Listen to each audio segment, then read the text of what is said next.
आपातकालीन शक्ति की बात की थी ना लास्ट कल। अब गूंजेगी तो, क्योंकि रिकॉर्ड हो रहा है ना, इसलिए लगाना पड़ेगा। सबसे पहला लिखो राष्ट्रीय आपातकाल।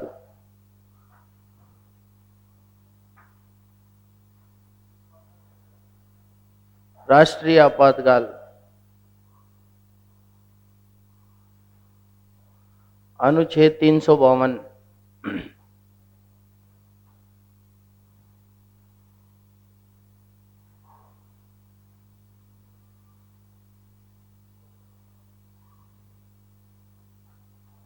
राष्ट्रीय आपातकाल अनुच्छेद 352। ठीक है।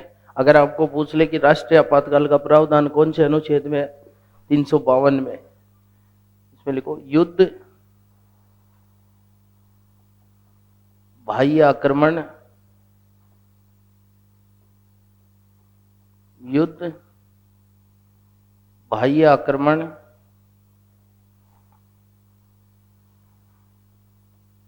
अथवा सशस्त्र विद्रोह, अथवा सशस्त्र विद्रोह की स्थिति में, सशस्त्र विद्रोह की स्थिति में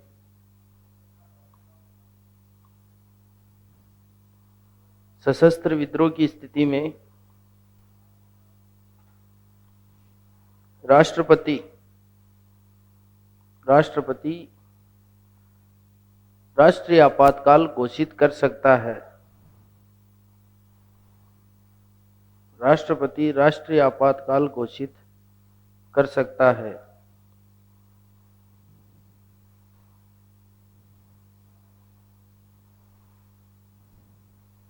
ठीक है। अब इसमें बहुत सारे चेंज किए गए कब, 44वें संविधान संशोधन 1978 द्वारा। तो अब इसके बारे में 3-4 फैक्ट हैं, आप नोट लगाकर लिख लेना। सबसे पहला तो सुन लो, ये सशस्त्र विद्रोह शब्द था ही नहीं, आंतरिक अशांति था पहले। तो आंतरिक अशांति को बदलकर क्या कर दिया गया, सशस्त्र विद्रोह। जो तीसरा इमरजेंसी लगा था ना, वो इसके आधार पे लगा था, वो सिखों वाला 1971 में। तो इसलिए इसको बदल के क्या कर दिया गया, सशस्त्र विद्रोह। तो नोट में लिखो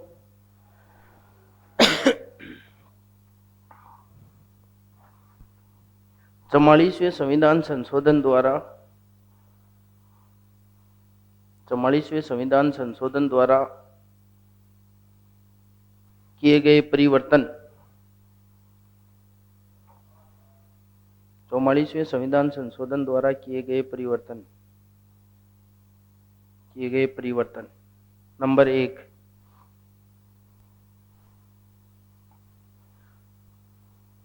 सशस्त्र विद्रोह के स्थान पर सशस्त्र विद्रोह आंतरिक अशांति के स्थान पर शब्द जोड़ा गया। सशस्त्र विद्रोह आंतरिक अशांति के स्थान पर शब्द जोड़ा गया। तो वर्तमान में सशस्त्र विद्रोह है, पहले क्या था, आंतरिक अशांति। सशस्त्र विद्रोह आंतरिक अशांति के स्थान पर शब्द जोड़ा गया।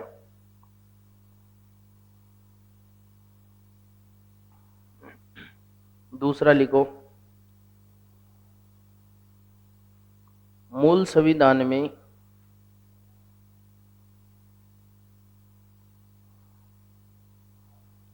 इसकी अवधि,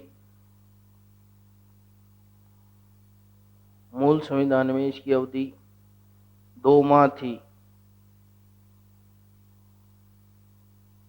मूल संविधान में इसकी अवधि 2 माह थी, जिसे घटाकर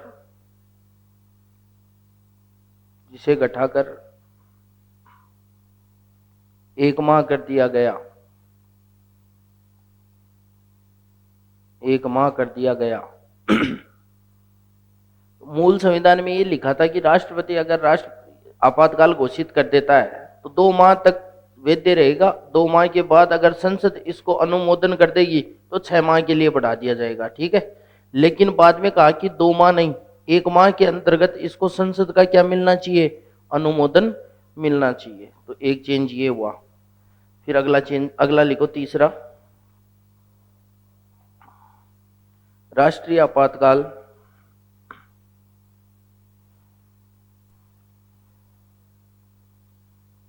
मंत्रिमंडल की लिखित सलाह पर ही लगाया जा सकता है। मंत्रिमंडल की लिखित सलाह पर ही लगाया जा सकता है। शब्द आ गया ना मंत्रिमंडल, एक ही जगह है अनुच्छेद 352, वो भी कब जोड़ा गया? 44वें संविधान संशोधन से। अगला पॉइंट लिखो, राष्ट्रीय आपातकाल की स्थिति में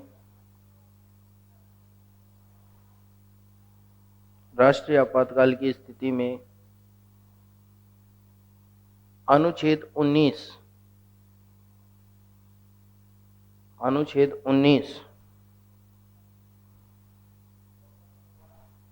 स्वतः निलंबित हो जाता है।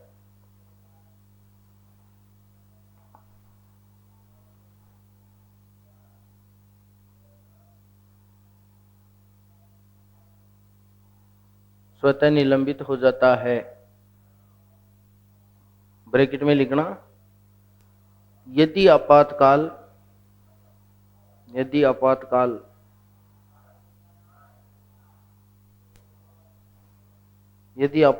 युद्ध या बाह्य आक्रमण की स्थिति में लगा हो। यदि आपातकाल युद्ध या बाह्य आक्रमण की स्थिति में लगा हो,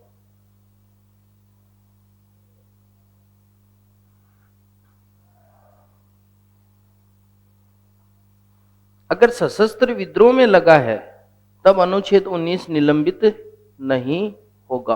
अगर युद्ध या बाह्य आक्रमण में लगा है तभी क्या होगा? निलंबित होगा। और एक लिख लो, अनुच्छेद 20 व 21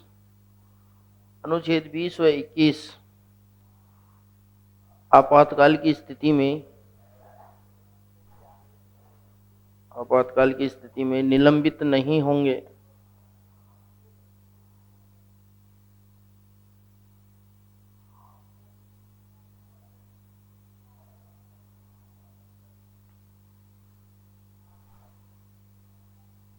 ये सारे चेंज कौन से संविधान संशोधन से किए गए?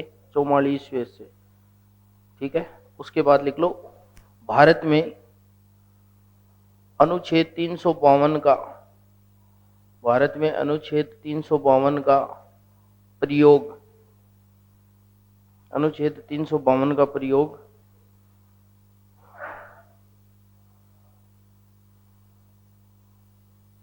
तीन बार हो चुका है।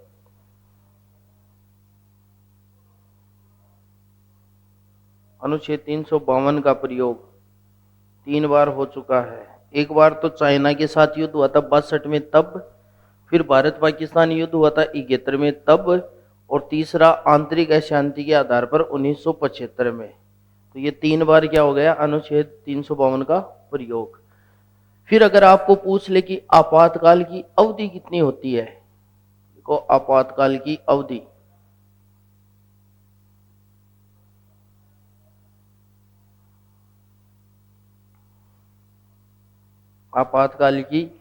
अवधि, कि कितने समय तक आपातकाल लगा रह सकता है। देखो, राष्ट्रपति द्वारा घोषणा किए जाने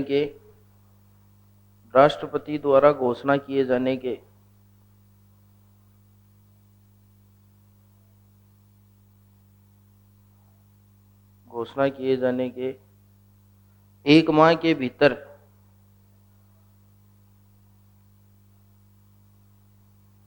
संसद के अनुमोदन की आवश्यकता, एक माह के भीतर संसद के अनुमोदन की आवश्यकता।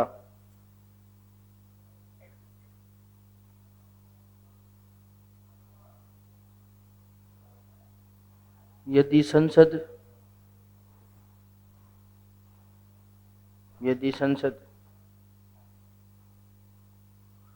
विशेष बहुमत से यदि संसद विशेष बहुमत से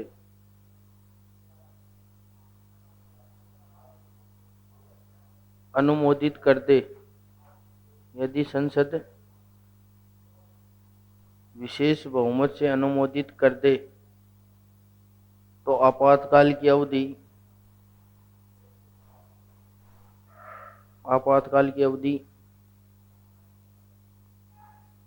6 माह तक बढ़ जाती है। आपातकाल की अवधि 6 माह तक बढ़ जाती है। अगर आपको पूछ ले कि राष्ट्रीय आपातकाल कितने समय तक लगाया जा सकता है, अनिश्चित काल तक, कभी कितने दिन के लिए भी, लेकिन हर 6 महीने में अनुमोदन आवश्यक है। जैसे ये 6 महीने पूरे होने होंगे उससे पहले संसद का अनुमोदन फिर से आवश्यक है। तो ये भी लिख लो, लिखो संसद द्वारा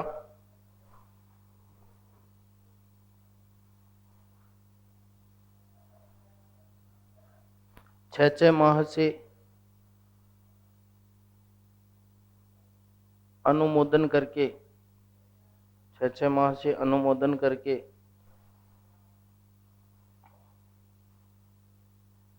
आपातकाल की अवधि को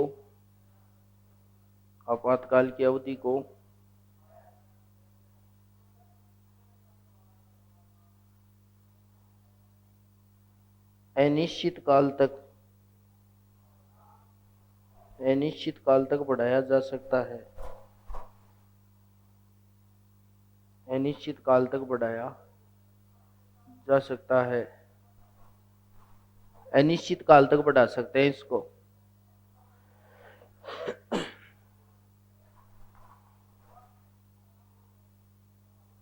फिर लिखो लोकसभा के साधारण बहुमत से, लोकसभा के, इसमें मैंने लोकसभा लिखा है, संसद नहीं लिखा है, केवल लोकसभा। लोकसभा के साधारण बहुमत से,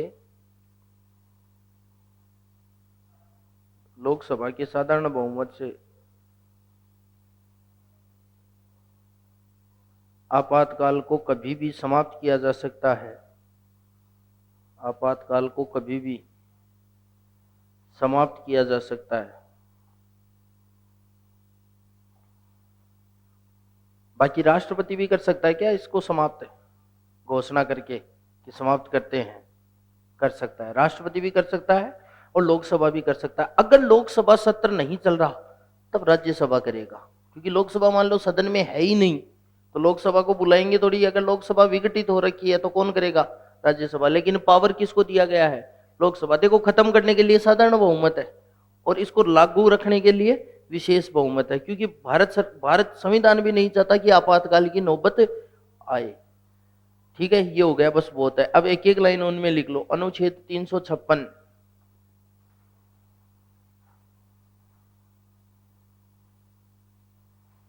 अनुच्छेद 356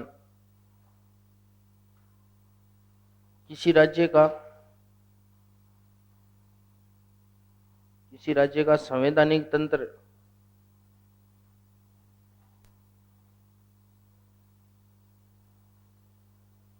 विफल हो जाने पर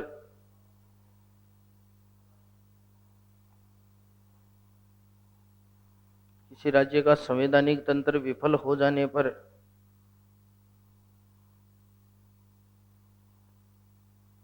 राष्ट्रपति द्वारा, विफल हो जाने पर राष्ट्रपति द्वारा राष्ट्रपति शासन, राष्ट्रपति द्वारा राष्ट्रपति शासन लगाया जा सकता है।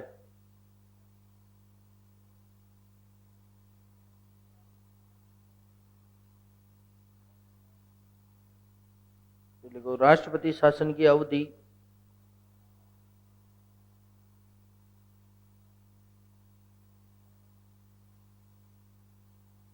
2 माह होती है। अवधि 2 माह होती है तथा संसद के अनुमोदन के पश्चात संसद के अनुमोदन के पश्चात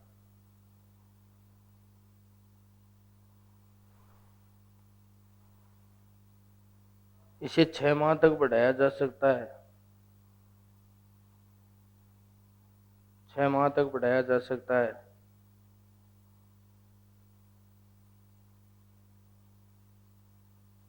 तथा अधिकतम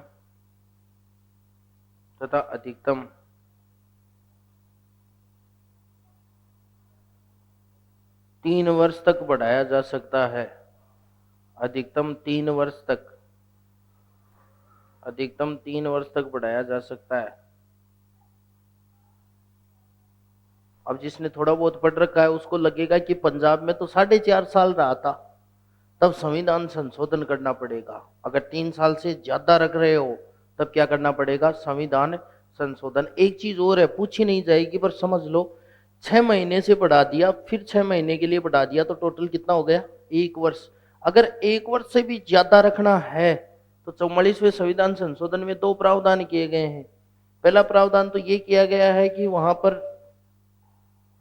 जो निर्वाचन करना है या वहां का संवैधानिक तंत्र नहीं हुआ है अभी तक सही, और दूसरा, अगर निर्वाचन आयोग ये कहते कि चुनाव करवाए जाने पॉसिबल नहीं है तो उस कंडीशन में इसको आगे बढ़ाया जा सकता है। मान लो कि निर्वाचन आयोग कहते कि संबंधित राज्य में चुनाव नहीं हो सकते, तब राष्ट्रपति शासन को आगे बढ़ा सकते हैं। पूछेंगे तो नहीं, फिर भी आप एक चीज और ध्यान में रख सकते हो, सबसे पहली बार राष्ट्रपति शासन का प्रयोग पंजाब में किया गया और अब तक सबसे ज्यादा बार इसका प्रयोग मणिपुर में किया गया है, और राजस्थान में इसका 4 बार प्रयोग किया गया है। ये राजस्थान वाले आप देख लेना, क्योंकि राजस्थान की पॉलिटी में आ जाते हैं। ये 4 बार राष्ट्रपति शासन लगा है अभी तक। तो ये हो गया आपका कौन? 67 में लगा था, 77 में लगा था, 80 में लगा था, 1990-92 में लगा था। पहले वो मोहनलाल सुखाड़िया मुख्यमंत्री थे, फिर हरिदेव जोशी थे, फिर दोनों बार भैरों सिंह शेखावत थे। एक वो देख लेना, वो डॉक्टर संपूर्णानंद एम चन्ना रेड्डी, कई बार वो राज्यपाल भी मिलवा लेते हैं। ये हो गया आपका राष्ट्रपति वाला, तो वो तो राजस्थान की पॉलिटी में। अब अपना लास्ट टॉपिक बचा है संसद, बस। उसके बाद ऐसे तो संविधान में देखो 395 आर्टिकल है। संविधान संशोधन मोटे मोटे मैंने आपको लिखवाई दिए। अब बचा क्या है? आपातकाल 352 से 360 हो ही गया, और कुछ भी नहीं है। उसके बाद बीच में आ जाता है राज्य सरकार, तो वो आप पढ़ ही चुके हो। अब हमारा टॉपिक है संसद, बस लास्ट। संसद, संसद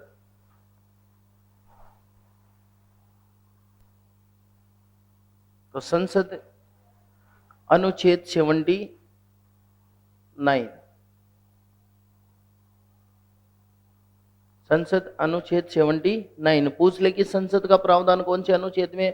देखो ये याद रह जाएगा, संसद अनुच्छेद 79, राज्यसभा 80, लोकसभा 81, 3 ही अनुच्छेद है।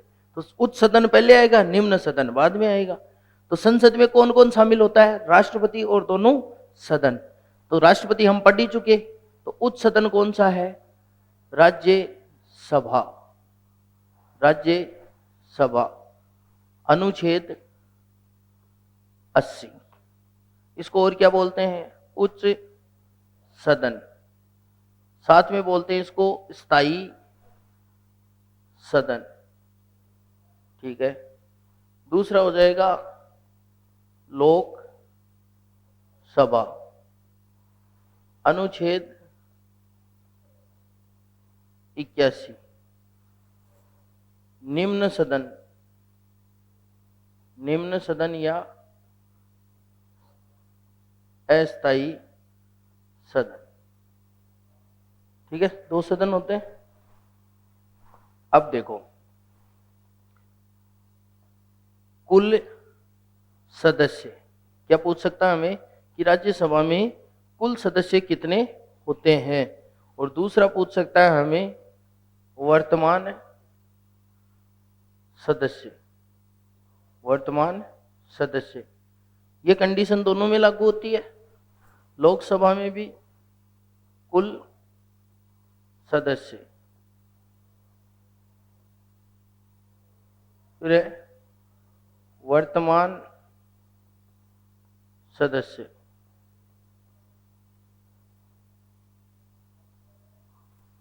राज्यसभा में कुल सदस्य हैं 250,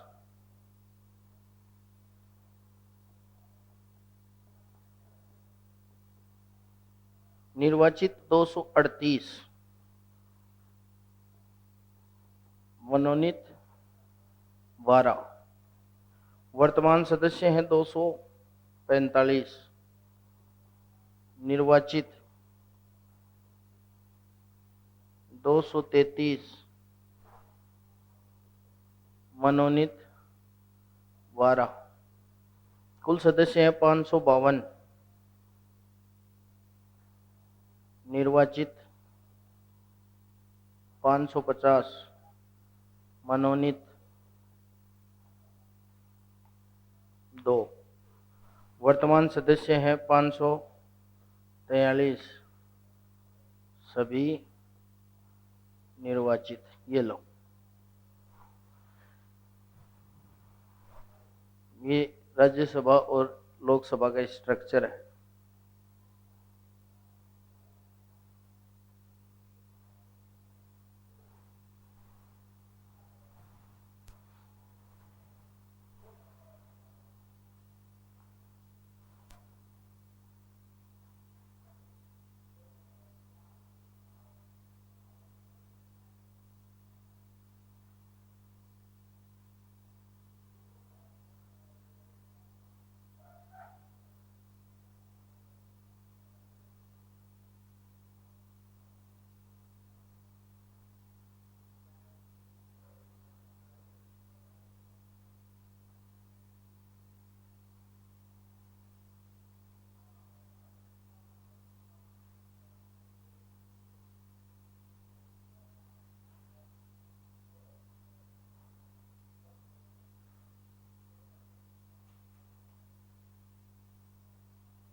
ठीक है, मोटा मोटा ध्यान में रख लेना कि वर्तमान सदस्य एक में तो 245 है, एक में 543 है, क्योंकि एंग्लो इंडियन का आरक्षण बढ़ाया नहीं गया है। लेकिन ये भी ध्यान रखना, समाप्त करने की भी घोषणा नहीं हुई है कि समाप्ति नहीं करते, बात ही नहीं की।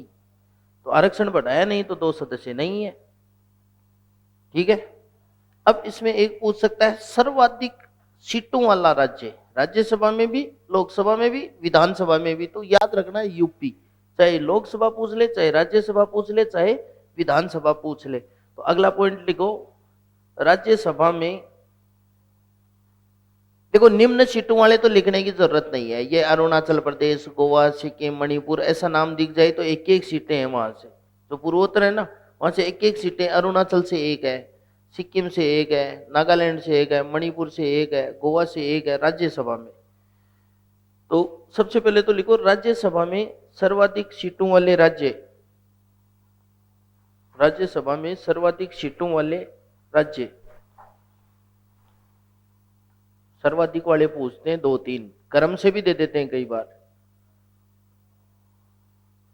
तो सर्वाधिक सीटें कहां से है? यूपी से। 2 नंबर पे कौन है? महाराष्ट्र। 3 नंबर पे तमिलनाडु, बिहार, पश्चिमी बंगाल।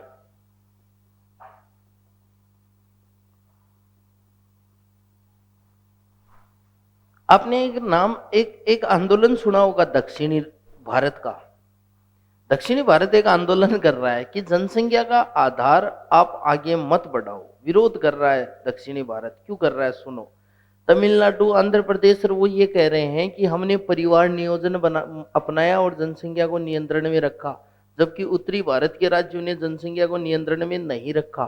तो इसका मतलब अब 2001 या 2011 की जनसंख्या को अगर आधार बनाया जाएगा सदस्यों के लिए, तो यहाँ की जनसंख्या तो कम बढ़ी है दक्षिणी भारत की, और उत्तरी भारत की बढ़ी है थोक के भाव। तो उनके सदस्य क्या होंगे? ज्यादा होंगे। उनके सदस्य क्या होंगे? ज्यादा, क्योंकि किसके ऊपर? जनसंख्या के ऊपर ही तो रिप्रेजेंटेशन है इनका। तो इसलिए ये तमिलनाडु ये परेशान हो रखे हैं, क्योंकि इनमें अभी वर्तमान में जो जनसंख्या है वो कब की है? 1971 में क्या है कि इंदिरा गांधी सरकार ने ऐसे परिवार नियोजन अपनाया था कि जनसंख्या नियंत्रण करना। तो उत्तरी भारत वालों ने तो ध्यान दिया नहीं, और दक्षिणी भारत ने जनसंख्या नियंत्रण पर ध्यान दिया, इसलिए दक्षिण भारत की जनसंख्या उत्तरी भारत की तुलना में कम बढ़ी। उस समय आपने सुना होगा ना, बहुत भयंकर तरीके से अभियान चलाया करते थे, परिवार नियोजन के लिए गांव से पकड़ पकड़ के ले गए थे। कई तो बोल रहे थे हमारी शादी ही नहीं हुई, तो भी पकड़ पकड़ के ले जाते थे, क्योंकि टास्क दिया गया था डॉक्टरों को। ये सही में हुआ था जब इंदिरा गांधी थी तब। तो उनको टास्क दिया कि आपको परिवार नियोजन करना है 50 लोगों का। अब 50 लोग अपनी मर्जी से तो आए नहीं। गांव में वो जीप आती थी, जोंगा जीप, पुलिस वाले आते थे, पकड़ पकड़ के गांव के गट्टे पे कोई मिलता ताश वाश खेलता, पकड़ के उसको ले जाते। बाद में पता चलता उसकी तो शादी ही नहीं हुई। क्योंकि उनको तो अपना टारगेट पूरा करना था। ये इसलिए अभी वर्तमान में इसको लेकर ये विरोध भी कर रहे हैं। एक इसमें लिख लो राजस्थान, राजस्थान 10,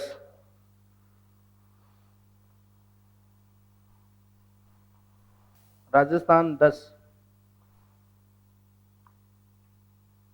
और एक क्यों सुनाया हुआ है कि राजस्थान के बराबर प्रतिनिधित्व रखने वाला राज्य, लिख लो राजस्थान के बराबर, राजस्थान के बराबर, राजस्थान के बराबर राज्यसभा में,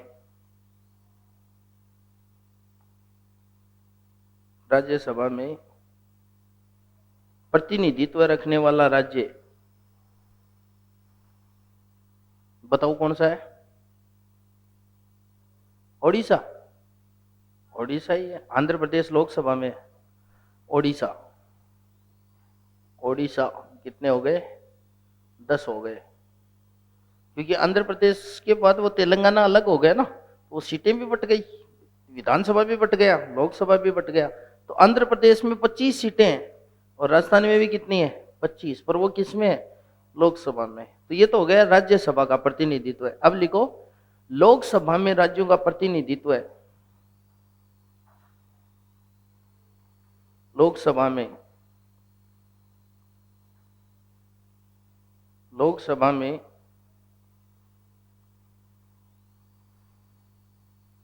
राज्यों का प्रतिनिधित्व है। सेम टू सेम याद रखना है। देखो यूपी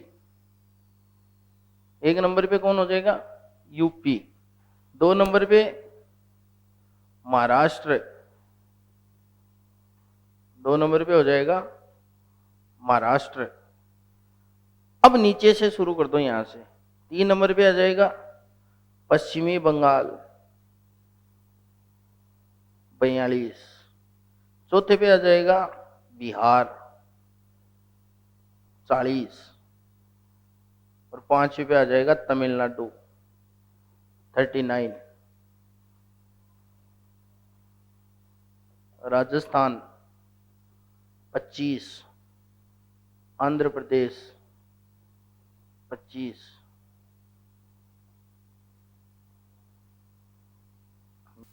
राजस्थान 25, आंध्र प्रदेश 25। ठीक है। अब अलग अलग नहीं पढ़ेंगे लोकसभा और राज्यसभा को, एक साथ पढ़ेंगे।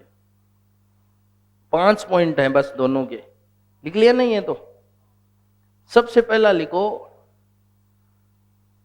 संसद के सदस्यों का निर्वाचन, संसद के सदस्यों का निर्वाचन।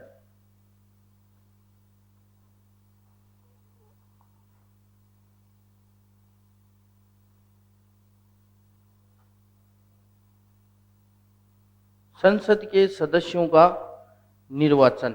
सबसे पहली बात करते हैं कि इनका निर्वाचन कैसे होता है। संसद के सदस्यों का निर्वाचन में हम ए पे लेंगे सबसे पहले राज्यसभा। तो आप सभी को पता है ना, जो संबंधित विधानसभा होती है जिस राज्य की, उस विधानसभा के सदस्यों द्वारा अप्रत्यक्ष रूप से राज्यसभा में सदस्य भेजे जाते हैं। तो सबसे पहले तो राज्यसभा में लिख लो आनुपातिक प्रतिनिधित्व की,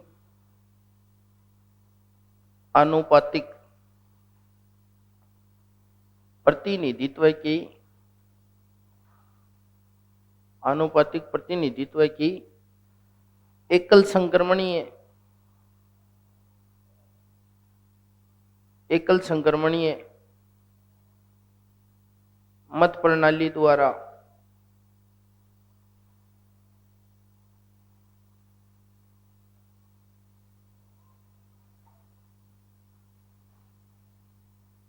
एकल संक्रमणीय मत प्रणाली द्वारा ऐसे ही चुने जाते हैं।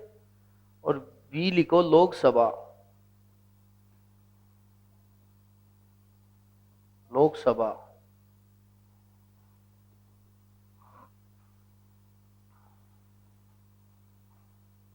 सार्वभौमिक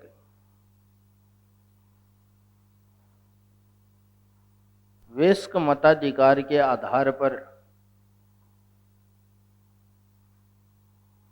सार्वभौमिक वयस्क मताधिकार के आधार पर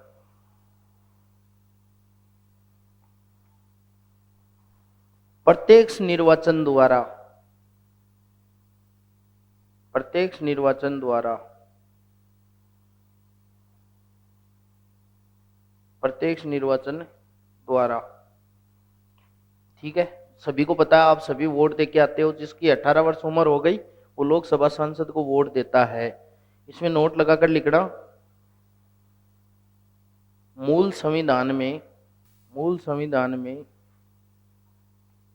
मतदान की आयु संसद के, हाँ इसमें लिखना, मूल संविधान में मतदान की आयु 21 वर्ष निर्धारित थी, जिसे 1989 में 61वें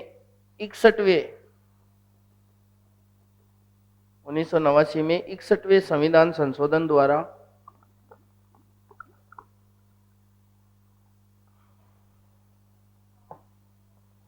1989 में 61वें संविधान संशोधन द्वारा 1989 राजीव गांधी के समय, 81 में तो इंदिरा गांधी थी। 1989 में 61वें संविधान संशोधन द्वारा 18 वर्ष कर दिया गया, 18 वर्ष।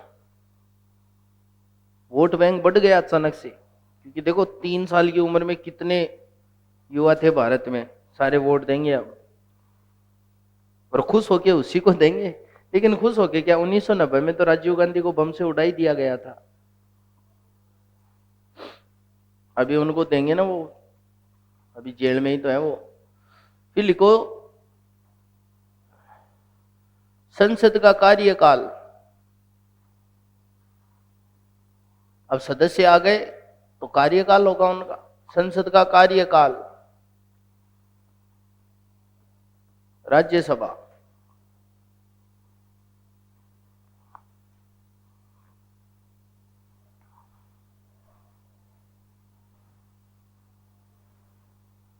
राज्यसभा, राज्यसभा एक स्थायी सदन है, राज्यसभा एक स्थायी सदन है,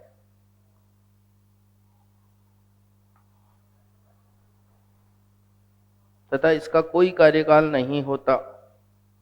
एक स्थायी सदन है तथा इसका कोई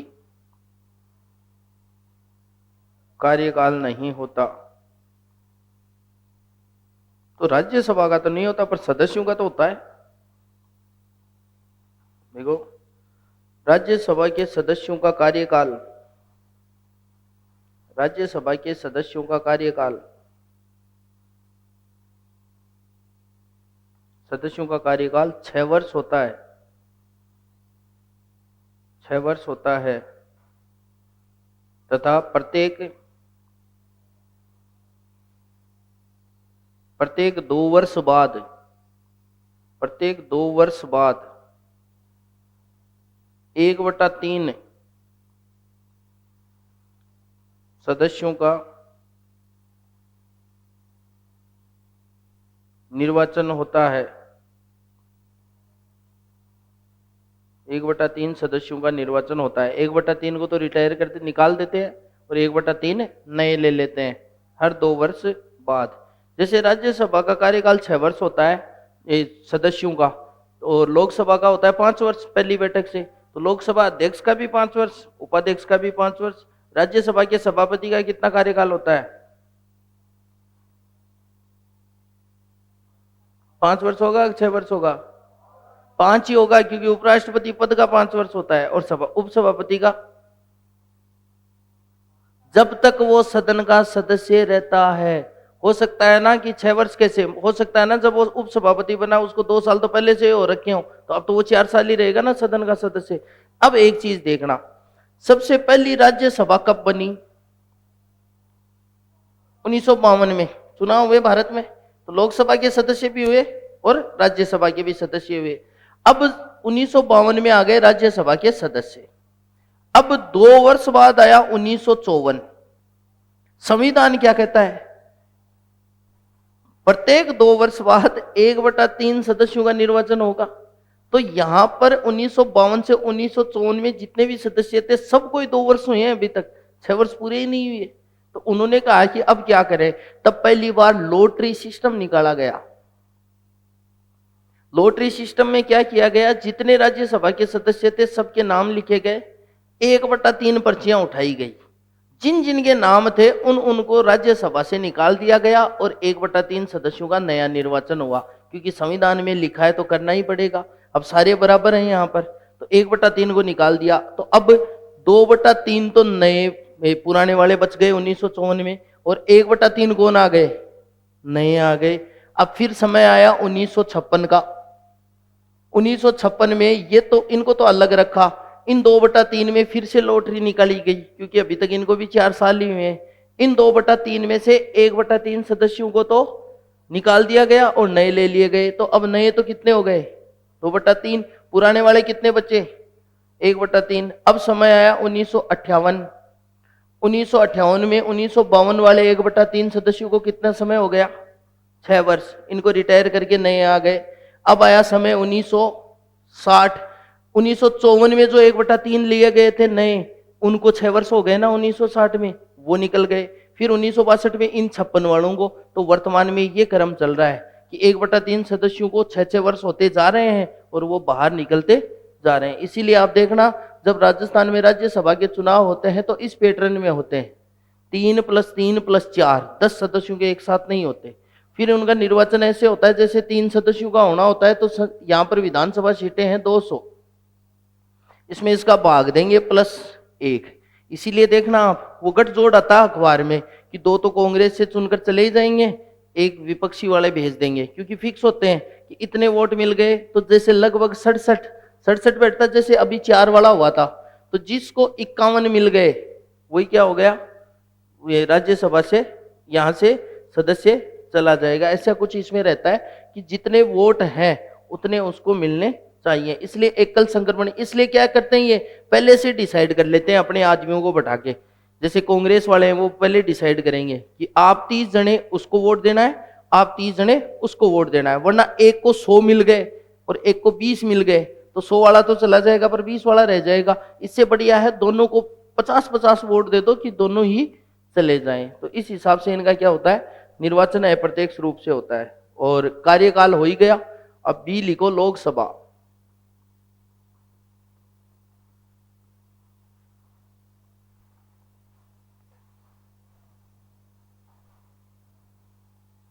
लोकसभा,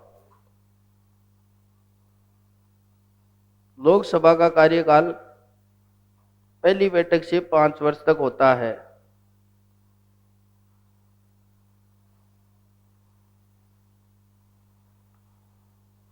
लोकसभा का कार्यकाल पहली बैठक से 5 वर्ष तक होता है।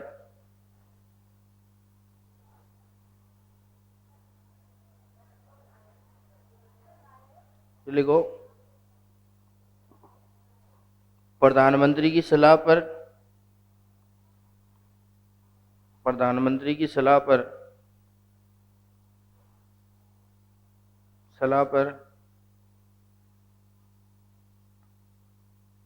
राष्ट्रपति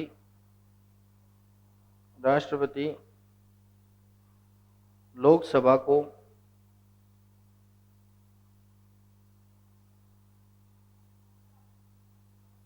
समय से पहले भंग कर सकता है, समय से पहले भंग कर सकता है। और उस पर अविश्वास प्रस्ताव पारित हो चुका हो तो राष्ट्रपति उसकी सलाह पर भंग कर सकता है क्या? नहीं, उसकी सलाह मानने के लिए बाध्य नहीं है, क्योंकि वो खुद ही अविश्वास प्रस्ताव में जूझ रहा है, यानी उसके सदन के साथी उसके साथ नहीं है। एक चीज और ध्यान में रख लेना, ऐसे बता रहा हूं, विश्वास प्रस्ताव, अविश्वास प्रस्ताव, निंदा प्रस्ताव, नाम सुने होंगे आपने, सारे लोकसभा में रखे जाते हैं। क्योंकि बहुमत दल जो प्रधानमंत्री होता है वो लोकसभा में होना चाहिए, राज्यसभा से कोई मतलब नहीं है। चाहे वर्तमान में 245 के 45 कांग्रेस के सांसद भी हों, तब भी सरकार उसी की बनेगी जिसको लोकसभा में बहुमत प्राप्त हो। जैसे अभी चुनाव होंगे तो राज्यसभा से मतलब नहीं है, लोकसभा में उसको क्या प्राप्त होना चाहिए, बहुमत। सदस्य वो हो सकता है राज्यसभा का भी बहुमत दल का नेता, जैसे इंदिरा गांधी राज्यसभा की थी मेंबर, लेकिन प्रधानमंत्री बनी क्योंकि उनकी पार्टी को लोकसभा में क्या था, बहुमत था। तो ये तो हो गया, सबसे पहले हमने बात कर ली कि इनका निर्वाचन कैसे होता है, फिर बात की हमने कार्यकाल। अगला पॉइंट लिखो शपथ।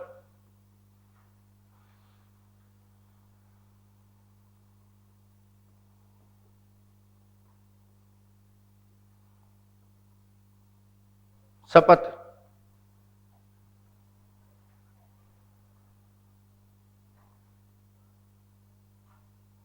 शपथ में राज्यसभा,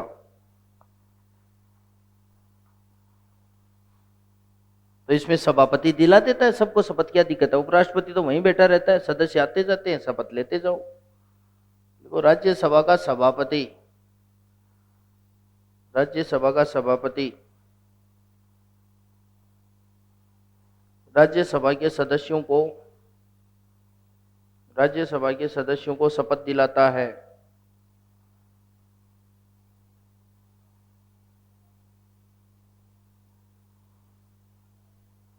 सदस्यों को शपथ दिलाता है।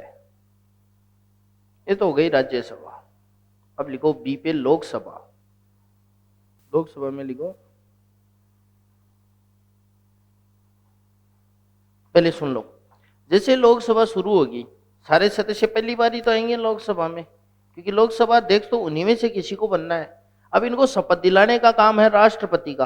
अब राष्ट्रपति एनी टाइम वहां थोड़ी बैठा रहेगा कि आते जाओ शपथ लेते जाओ। तो राष्ट्रपति क्या करता है, एक सबसे बुजुर्ग व्यक्ति या अनुभवी व्यक्ति को प्रोटेम स्पीकर नियुक्त कर देता है। प्रोटेम स्पीकर को बुलाता है अपने पास, प्रोटेम स्पीकर को शपथ दिलाता है लोकसभा सदस्य की, कौन, राष्ट्रपति। फिर उसको कहता है कि अब तुम अस्थायी, प्रोटेम स्पीकर का मतलब होता है अस्थायी अध्यक्ष, हो गया लोकसभा का अस्थायी अध्यक्ष। अब जैसे जैसे लोकसभा के मेंबर आते जाएंगे प्रोटेम स्पीकर उनको शपथ दिला देगा।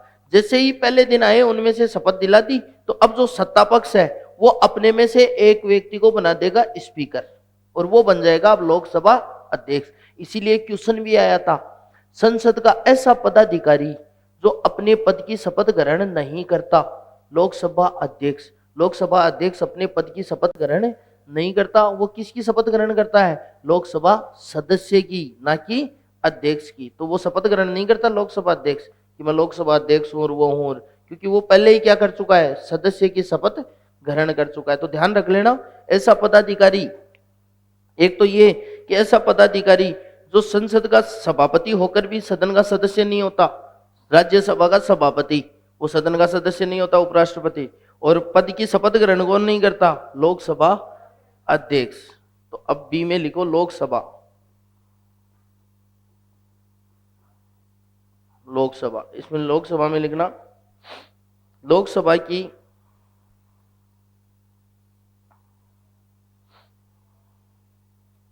पहली बैठक के दौरान राष्ट्रपति किसी अनुभवी व्यक्ति को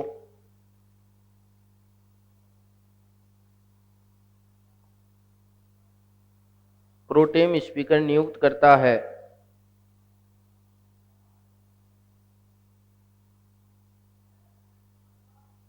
प्रोटेम स्पीकर नियुक्त करता है तथा उसे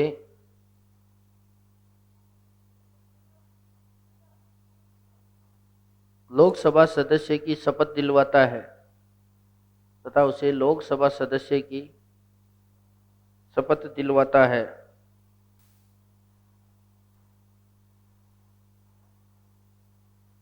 फिर लिखना, प्रोटेम स्पीकर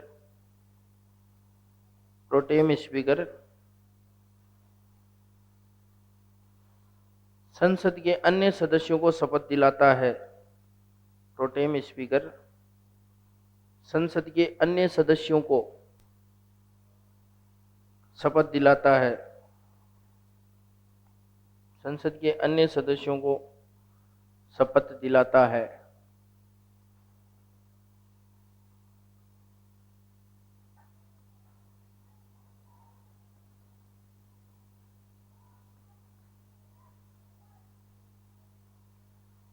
अगला लिखो, संसद के पदाधिकारी। निर्वाचन, कार्यकाल, शपथ। चौथा पॉइंट लिखो, संसद के पदाधिकारी। संसद के पदाधिकारी।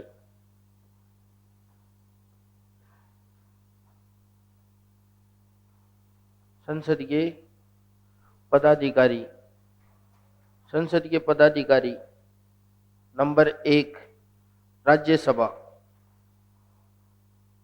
संसद के पदाधिकारी नंबर ए पे लिखो, राज्यसभा। राज्यसभा में एक सभापति व एक उपसभापति होता है। राज्यसभा में एक सभापति व एक उपसभापति, एक सभापति व एक उपसभापति होता है, वह एक उपसभापति होता है। एक सभापति व एक उपसभापति होता है। पॉइंट नंबर 2, सभापति, सभापति का कार्यकाल 5 वर्ष होता है। कार्यकाल 5 वर्ष होता है।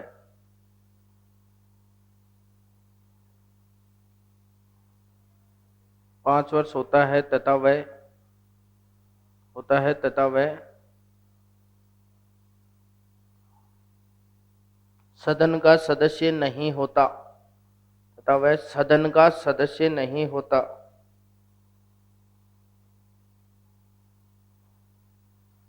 सदन का सदस्य नहीं होता। लिखो नेक्स्ट पॉइंट, उपराष्ट्रपति। उपराष्ट्रपति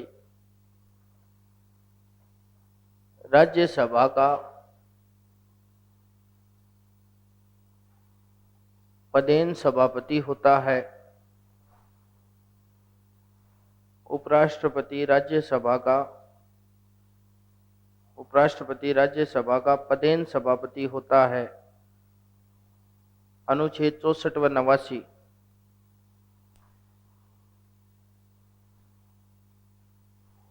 थोड़ा इंपॉर्टेंट है ये अनुच्छेद, तो ध्यान रख लेना।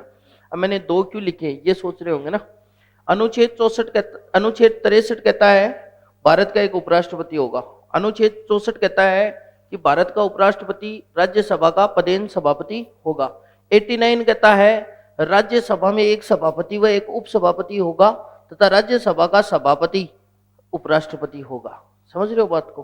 तो 64 में तो उपराष्ट्रपति के बारे में प्रावधान है और 89 में राज्यसभा के पदाधिकारी। तो इसमें लिखा है कि एक सभापति व एक उपसभापति होगा। फिर लिखा है कि सभापति कौन होगा? उपराष्ट्रपति। इसमें लिखा है एक उपराष्ट्रपति होगा और उपराष्ट्रपति क्या होगा? राज्यसभा का पदेन सभापति। तो दोनों चीजें एक ही हैं लेकिन लिखने का तरीका अलग है। तो ये हो गया आपका उपराष्ट्रपति का। और इसमें एक पॉइंट और लिख लेना, राज्यसभा का उपसभापति, राज्यसभा का उपसभापति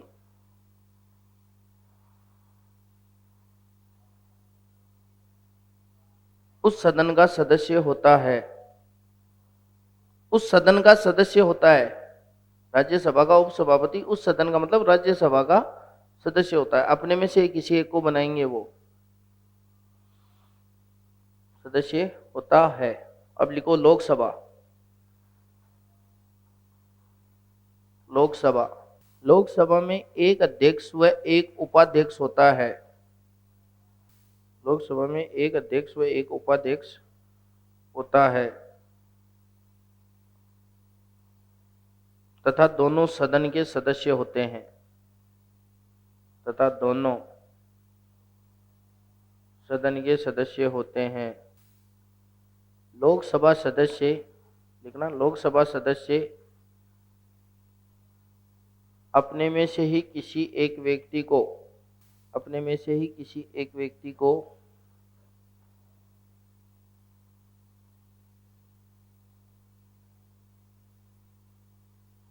लोकसभा अध्यक्ष बनाते हैं। लोकसभा अध्यक्ष बनाते हैं। लोकसभा अध्यक्ष का कार्यकाल 5 वर्ष होता है। कार्यकाल 5 वर्ष होता है तथा समय से पहले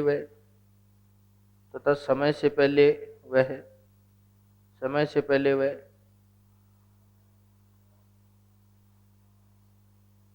लोकसभा उपाध्यक्ष को लोकसभा उपाध्यक्ष को लोकसभा उपाध्यक्ष को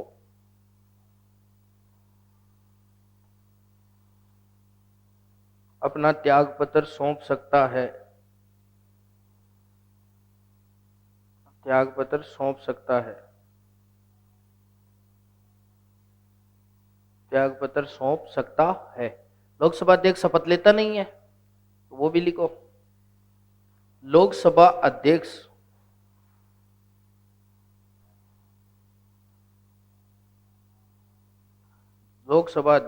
अपने पद की शपथ लोकसभा अध्यक्ष अपने पद की शपथ नहीं लेता। पद की शपथ नहीं लेता जबकि वह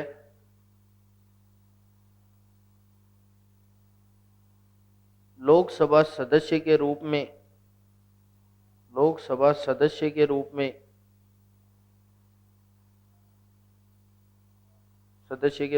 प्रोटेम स्पीकर के समक्ष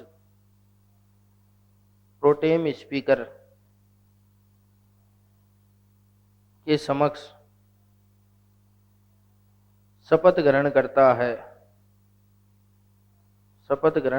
है। जो जो चीजें मैं लोकसभा के बारे में लिखा रहा हूं सेम टू सेम कंसेप्ट विधानसभा में ध्यान में रख लेना। एग्जैक्ट जैसे सबसे पहला हमने क्या लिखा, निर्वाचन।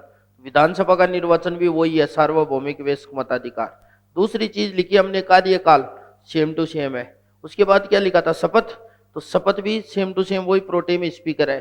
चौथी चीज है विधानसभा अध्यक्ष यानी पदाधिकारी, तो वो पदाधिकारी भी सेम टू सेम है। यहाँ भी प्रोटेम स्पीकर नियुक्त किया जाता है और फिर विधानसभा का अध्यक्ष बनाया जाता है। तो जितने जितने प्रावधान लोकसभा के हैं वो एग्जैक्ट किसके लिए हैं, विधानसभा के लिए हैं, राज्यसभा वाले नहीं, लोकसभा वाले।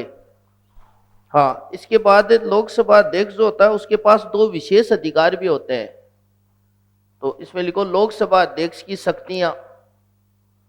लोकसभा अध्यक्ष की शक्तियां यानी ये इसी के पास हैं शक्तियां, किसी के और के पास नहीं है। और ये अगर विधानसभा होगी तो विधानसभा अध्यक्ष की शक्तियां हो जाएंगी। लोकसभा अध्यक्ष की शक्तियां, लोकसभा अध्यक्ष की शक्तियां। तो कल हमने बात की थी राष्ट्रपति संयुक्त बैठक बुलाता है, उसकी अध्यक्षता कौन करता है, लोकसभा अध्यक्ष। तो लोकसभा अध्यक्ष की शक्तियों में पहला पॉइंट लिखना, संयुक्त बैठक की अध्यक्षता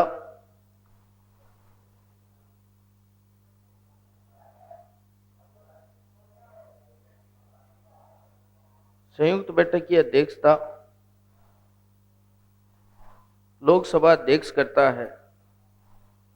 संयुक्त बैठक की अध्यक्षता लोकसभा अध्यक्ष करता है।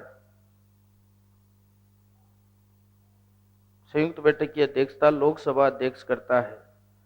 और नंबर 2 पे लिखो, कोई विधेयक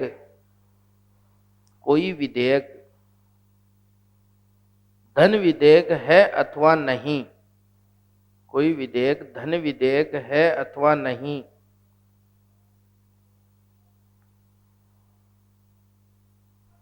इसका निर्णय, कोई विधेयक धन विधेयक है या नहीं, इसका निर्णय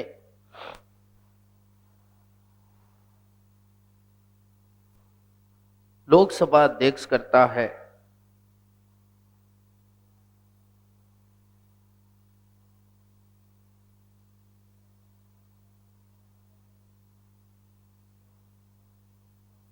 अनुमति राष्ट्रपति की चाहिए। अगर क्वेश्चन आ जाए कि धन विधेयक रखने से पहले अनुमति किसकी चाहिए, राष्ट्रपति की। राजस्थान पॉलिटी में आ जाए तो राज्यपाल की। निर्णय कौन करता है, लोकसभा अध्यक्ष या विधानसभा अध्यक्ष। सेम टू सेम है, वो विधानसभा के लिए हो जाएगा। और संयुक्त बैठक का प्रावधान राजस्थान में तो होने से रहा, क्योंकि सदन ही नहीं है। और विधान परिषद के लिए भी संयुक्त बैठक का प्रावधान नहीं है। जहां पे 2 सदन है ना, वहां भी संयुक्त बैठक का प्रावधान नहीं है। और भारत में आज तक केवल 3 बार हुई है संयुक्त बैठक। एक तो आप पात्रता में पढ़ के आए थे, दहेज एक्ट 1961 वाला उस टाइम। दूसरा बैंकिंग के समय 1978 में। और तीसरा ये कोई पोटा एक्ट लगा था, प्रिवेंशन ऑफ टेररिज्म एक्टिविटीज। अब एक क्वेश्चन बताओ आप, ऐसा कौन सा व्यक्ति है जो तीनों संयुक्त बैठक में उपस्थित था? सोचो कि ऐसा व्यक्ति भी है भारत में एक राजनीति में जो तीनों संयुक्त बैठक में मौजूद था, मतलब वो तीनों बार संसद में था। अटल बिहारी वाजपेयी। वो 61 में भी लोकसभा सदस्य थे, 78 में भी थे, और 2002 में तो प्रधानमंत्री वाला कार्यकाल 98 से 2003 वही तो था, तो उस समय तो प्रधानमंत्री ही थे। तो अटल बिहारी वाजपेयी तीनों संयुक्त बैठक में उपस्थित थे। तो ऐसा व्यक्ति था, शायद 10 बार सांसद रहे थे वो, 10 बार रहे थे, 8 बार रहे थे, तो वो तीनों में उपस्थित थे। तो ये संयुक्त बैठक हो गया, उसका अध्यक्षता हो गई, धन विधेयक हो गया। अब लिखो, लोकसभा अध्यक्ष की अनुपस्थिति में, अगला पॉइंट लिखो, लोकसभा अध्यक्ष की अनुपस्थिति में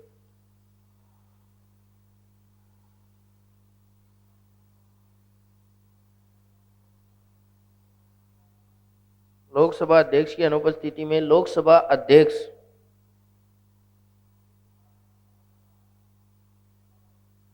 सदन की कार्यवाही का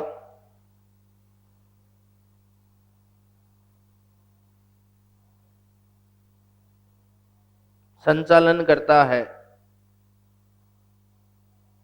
लोकसभा अध्यक्ष की अनुपस्थिति में लोकसभा उपाध्यक्ष सदन की कार्यवाही का संचालन करता है, कार्यवाही का संचालन करता है। उपाध्यक्ष क्या करता है, उसकी कार्यवाही का संचालन करता है। ठीक है, नोट लगा के लिखना है एक बात। 1996 से पहले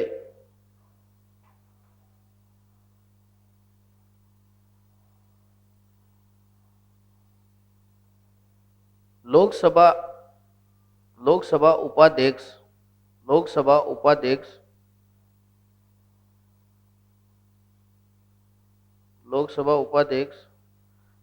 सत्ता पक्ष से बनाया जाता था। सत्ता पक्ष जिसके वहां पर बहुमत है, सत्ता पक्ष से बनाया जाता था।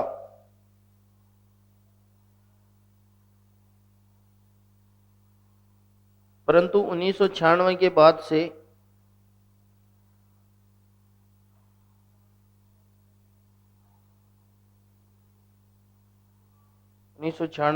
से विपक्ष के किसी व्यक्ति को उपाध्यक्ष बनाया जाता है।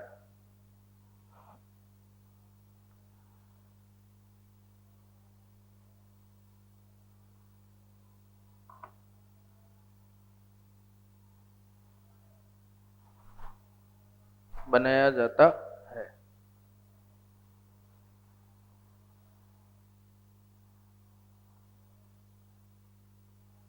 संसद सदस्य बनने के लिए आयु,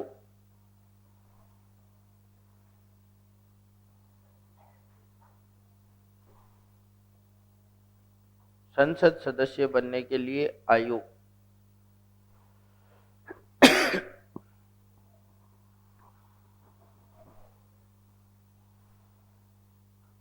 तो राज्यसभा के लिए कितनी है, 30 वर्ष। लोकसभा के लिए और विधानसभा के लिए 25। सरपंच के लिए 21। वोट 18 का दे सकता है, लेकिन पंचायती राज में भी जो ये सरपंच प्रधान पंचायती राज वाले हैं ना, जिला परिषद है, उनमें पदाधिकारी बनने के लिए जो उम्र है ना, चुनाव लड़ने की उम्र, वो 21 वर्ष है। तो राज्यसभा के लिए है 30 वर्ष और लोकसभा के लिए है 25 वर्ष। ठीक है। अभी एक क्वेश्चन आया था। क्वेश्चन क्या था, एक टेस्ट में शायद आपके नहीं है, एसएसटी की पॉलिटी में एक क्वेश्चन बनाया था एक यहीं पे। वो क्वेश्चन अच्छा बनाया था उसने, थोड़ा सा घुमा के ही था वो ये था कि कोई व्यक्ति प्रधानमंत्री बनता है और प्रधानमंत्री, क्या बोल रहा हूं मैं, प्रधानमंत्री बनता है लेकिन वह किसी भी सदन का सदस्य नहीं है। तो ये तो पॉसिबल है, कोई बड़ी बात नहीं है, 6 महीने के अंदर उसे सदन की सदस्यता। मूवी भी देखी होगी, वो 24 घंटे के लिए मुख्यमंत्री बनता है अनिल कपूर नायक मूवी में। वो सेम है, 6 माह के लिए बन सकता है, लेकिन 6 माह में उसको कहीं ना कहीं से सदन का सदस्य बनना होगा। प्रधानमंत्री बन गया, सदन का सदस्य नहीं है। अब कई बार क्या होता है, डर लगता है लोकसभा सीट पे कि क्या पता हार जाए, तो राज्यसभा में तो अपने ही लोग होते हैं, तो राज्यसभा का उसको क्या बना दिया गया, सदस्य बना दिया गया। प्रधानमंत्री जब बना तब किसी का नहीं था, 3 महीने बाद उसे राज्यसभा का क्या बना दिया गया, सदस्य बना दिया गया। तो एक बात बताओ, प्रधानमंत्री की जो न्यूनतम आयु है वो कितनी है, 25 वर्ष। प्रधानमंत्री बनने के लिए न्यूनतम आयु 25 वर्ष है, लेकिन ये व्यक्ति जो राज्यसभा का सदस्य बन रहा है ये 30 वर्ष का होगा, क्योंकि ये राज्यसभा का सदस्य नहीं बन सकता वरना। तो प्रधानमंत्री तो कोई भी व्यक्ति बन सकता है जिसकी उम्र 25 वर्ष हो, क्योंकि वो लोकसभा का सदस्य भी तो बन सकता है। न्यूनतम आयु तो 25 ही है, अधिकतम तो चाहे 70 वर्ष में बनो, 70 वर्ष का तो होता ही होगा मोदी शायद। तो 25 वर्ष न्यूनतम है, अधिकतम की कोई सीमा नहीं है। लेकिन अगर राज्यसभा का सदस्य है तो उसकी न्यूनतम आयु कितनी हो जाएगी, अपने आप ही 30 हो जाएगी, वरना वो सदस्य बनेगा ही नहीं। तो ध्यान रख लेना, 25 तो है लोकसभा के लिए और 30 है राज्यसभा के लिए। राष्ट्रपति के लिए है 35 वर्ष। ये उम्र पूछ लेते हैं कई बार। ये हो गया ना आपका वो। अब अगला लिखो, सदन की गणपूर्ति।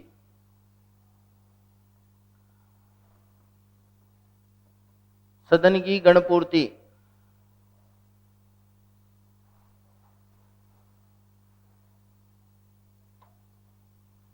सदन की गणपूर्ति, सदन की गणपूर्ति में लिखना, सदन की कार्यवाही,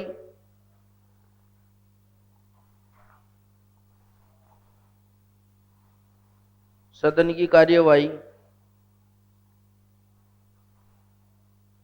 शुरू करने के लिए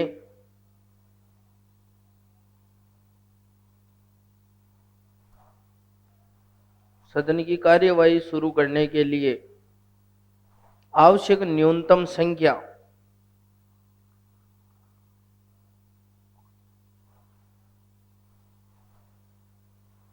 करने के लिए आवश्यक न्यूनतम संख्या गणपूर्ति कहलाती है।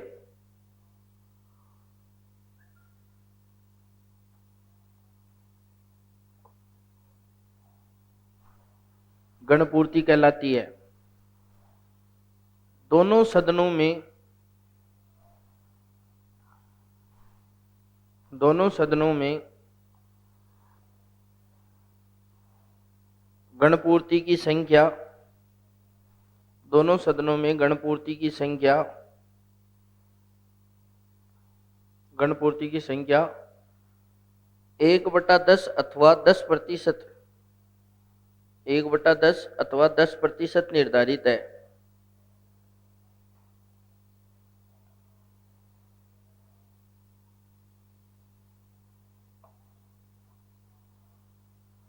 एक बटा 10 निर्धारित है। लिख लो। लोग राज्यसभा के लिए, तो बताओ राज्यसभा में कितने सदस्य मौजूद होंगे तभी वो कार्रवाई चलेगी। लोकसभा के लिए 55। अरे सदस्य एक में तो है 245, तो 24.5 ऐसे तो है नहीं, एक बार आधा आधा समय के लिए उपस्थित रहेगा। 25 तो उसमें हो गए और 543 के हिसाब से 54.3 यानी 55। इतने सदस्य होंगे तभी कार्यवाही चलेगी, अन्यथा नहीं चलेगी। ये हो गया सदन में गणपूर्ति। बस 2-3 पॉइंट ही और बचे हैं इसमें। आज पूरा अपने को जरूरी नहीं है 1 बजे तक, 12 बजे तक ही हो जाएगा। आगे क्लास थोड़ी है आपकी, बस। तो सदन के नेता, सदन के नेता, सदन के नेता संसद के दोनों सदनों में, संसद के दोनों सदनों में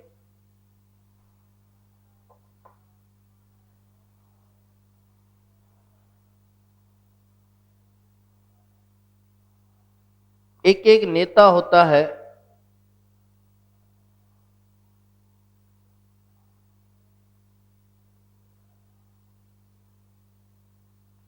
जिसका संबंध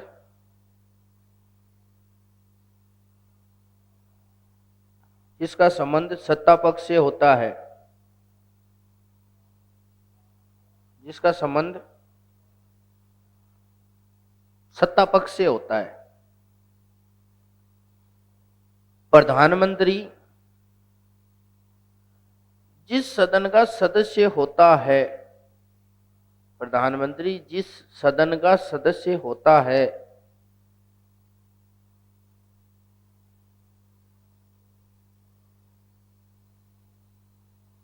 उस सदन का नेता भी होता है,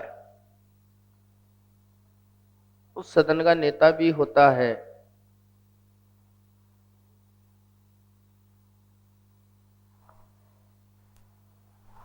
तथा जिस सदन का सदस्य नहीं होता,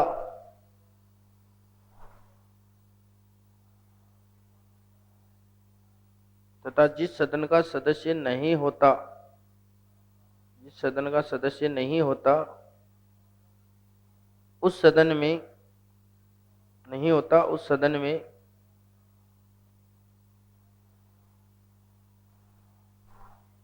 किसी कैबिनेट मंत्री अथवा अन्य सदस्य को, किसी कैबिनेट मंत्री अथवा अन्य सदस्य को, तो अन्य सदस्य को सदन का नेता नियुक्त कर देता है, सदन का नेता नियुक्त कर देता है।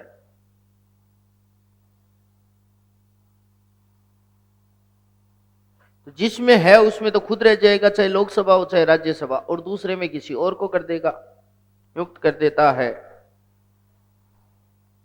भारत में अब तक 4 प्रधानमंत्री, भारत में अब तक 4 प्रधानमंत्री, अब तक 4 प्रधानमंत्री राज्यसभा में, राज्यसभा में सदन के नेता रह चुके हैं।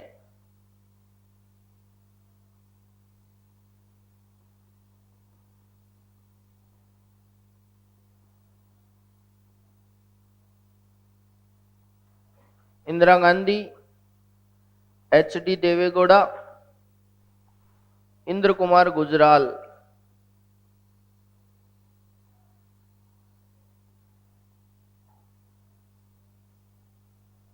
मनमोहन सिंह,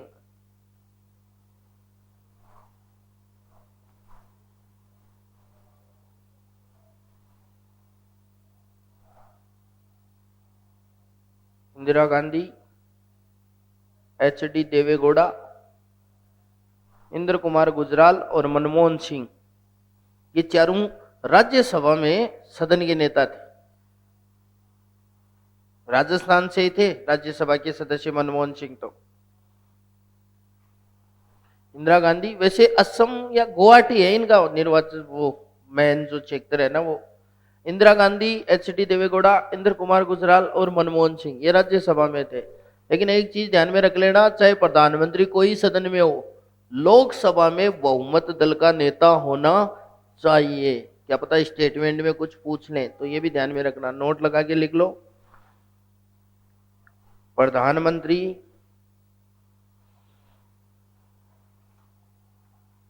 चाहे किसी भी सदन का सदस्य हो,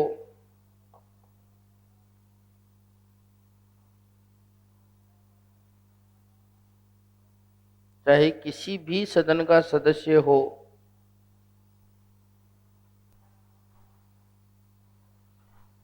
वह लोकसभा में बहुमत प्राप्त दल का नेता होना चाहिए। बहुमत प्राप्त दल का नेता होना चाहिए।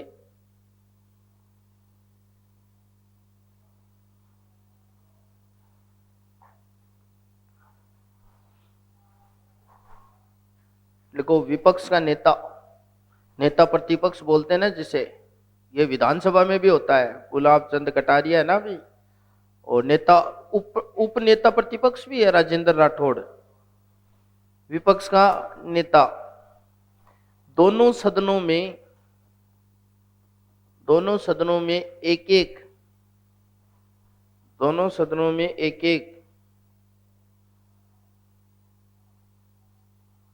विपक्ष का नेता होता है।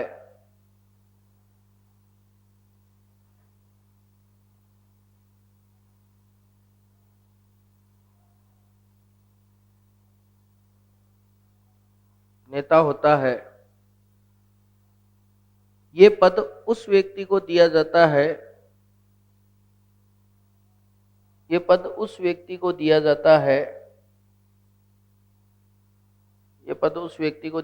है, जिसके दल ने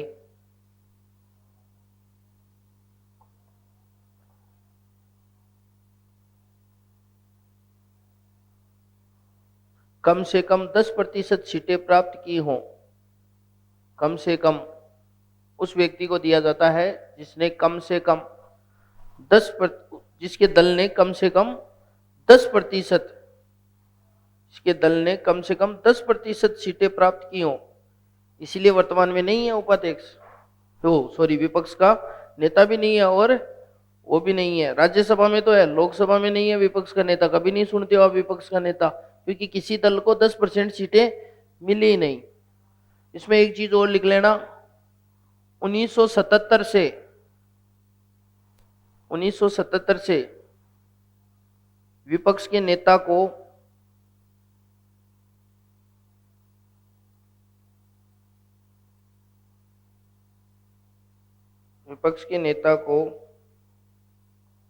कैबिनेट मंत्री के बराबर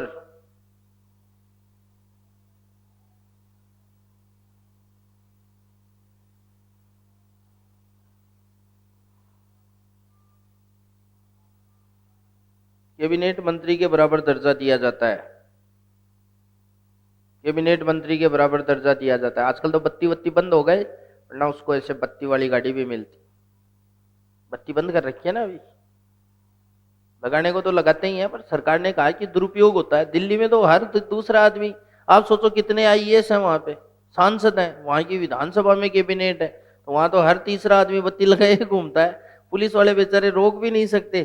तो वहां पे जिन लोगों के पास बत्ती है ना, वो तो लगाते नहीं है, और हरियाणा वाले बत्ती लगाए घूमते हैं वहां। क्योंकि रोकने से पहले उनको डर तो लगता ही है कि क्या पता सच में हो, और जनरली क्या पता सच में निकल भी जाए, तो वो डरते डरते, तो आपराधिक गतिविधियां ये नहीं हो, लोग परेशान नहीं हो। क्योंकि आपने देखा होगा, रोक दिया जाता है ट्रैफिक को, तो वहां तो दिल्ली में रुका ही रहेगा। क्योंकि देखो 500 और 2 700 800 तो ये लोग, और सबके पास गाड़ियां हैं।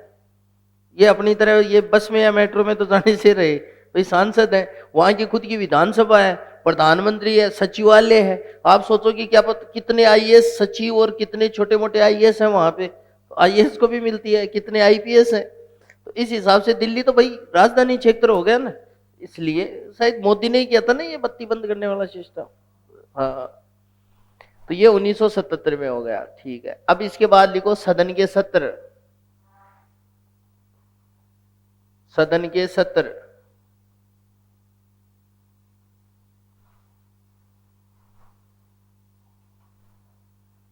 सदन के सत्र में पहली लाइन लिखना, संसद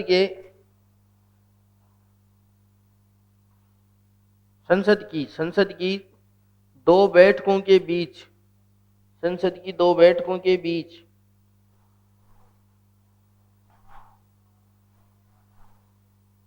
6 माह से अधिक समय का अंतराल, 6 माह से अधिक समय का अंतराल नहीं होना चाहिए।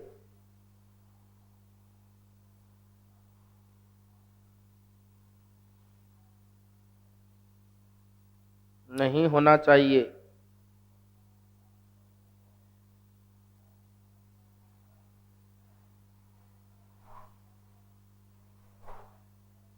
संसद के 17 हूत व संसद के 17 हूत व 17 अवसान की शक्ति, 17 हूत व 17 अवसान की शक्ति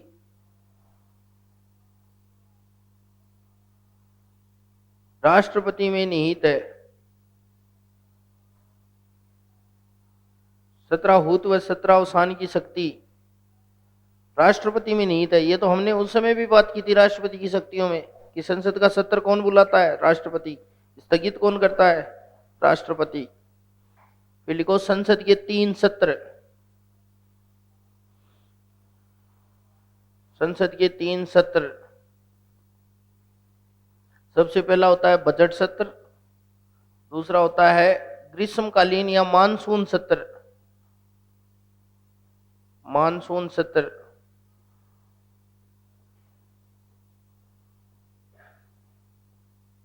तीसरा होता है शीतकालीन सत्र। फरवरी से लेकर मई तक, फिर जून में छुट्टियां आ जाती हैं इनकी, आपकी भी आएंगी। जुलाई से सितंबर,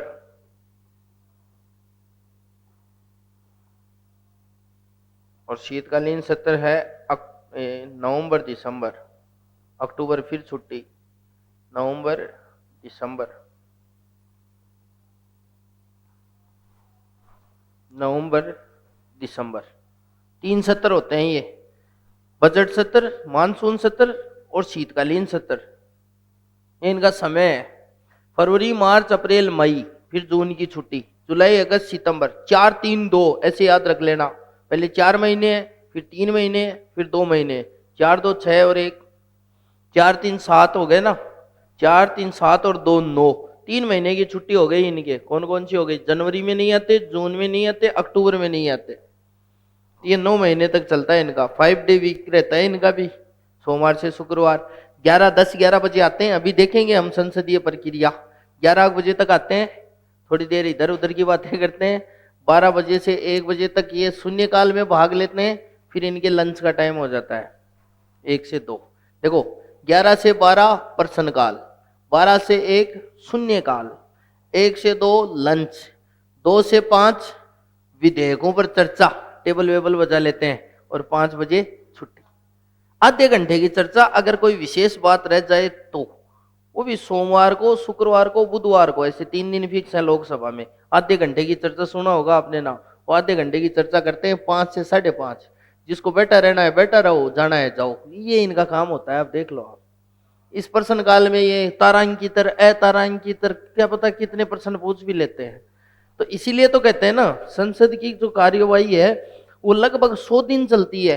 100 दिन में से भी 20 दिन तो ऐसे होते हैं जब लोकसभा अध्यक्ष को स्थगित कर देनी पड़ती है। तो अगर आपको क्वेश्चन आ जाए कि संसद की बैठक को स्थगित करने का अधिकार किसके पास है, लोकसभा अध्यक्ष करता है, तब राष्ट्रपति नहीं करेगा। आपने देखा होगा ना, जैसे बहुत ज्यादा हो हल्ला होने लग जाता है तो लोकसभा अध्यक्ष कहता है स्थगित करते हैं बैठक को, 2 घंटे बाद करेंगे, 2 दिन बाद करेंगे। तो अगला पॉइंट लिखना, संसद की बैठक 17 आहूत यानी क्या होता है? बुलाना। अवसान यानी खत्म करना। तो फरवरी में 17 हूत, मई में 17 अवसान।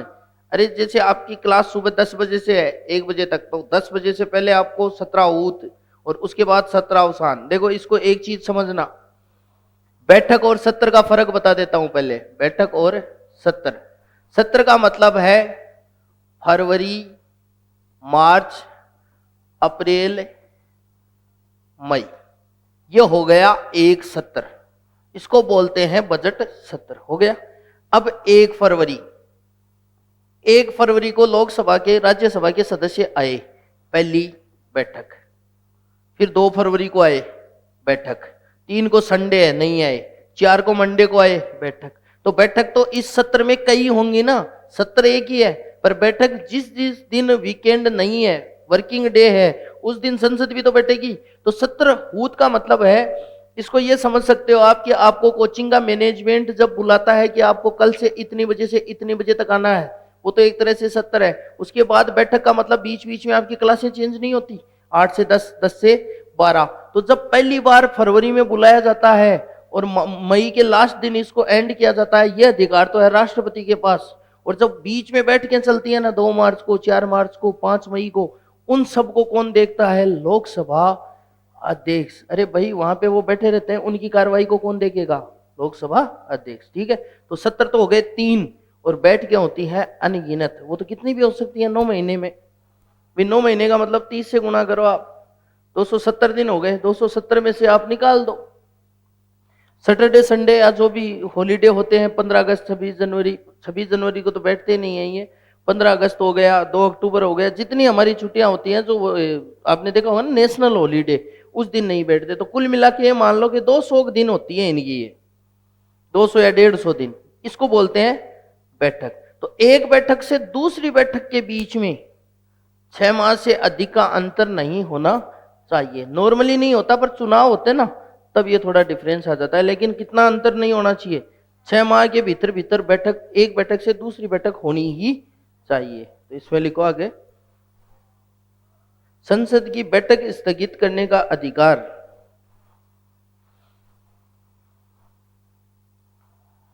संसद की बैठक स्थगित करने का अधिकार लोकसभा अध्यक्ष को है। गणपूर्ति के अभाव में, गणपूर्ति के अभाव में अथवा गणपूर्ति के अभाव में अथवा अवांछनीय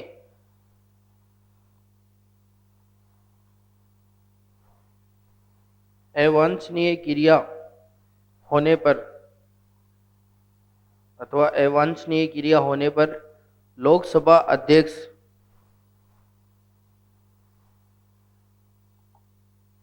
संसद की बैठक को स्थगित कर सकता है। ठीक है, फिर लिख लो संसदीय प्रक्रिया, लास्ट टॉपिक है संसदीय प्रक्रिया।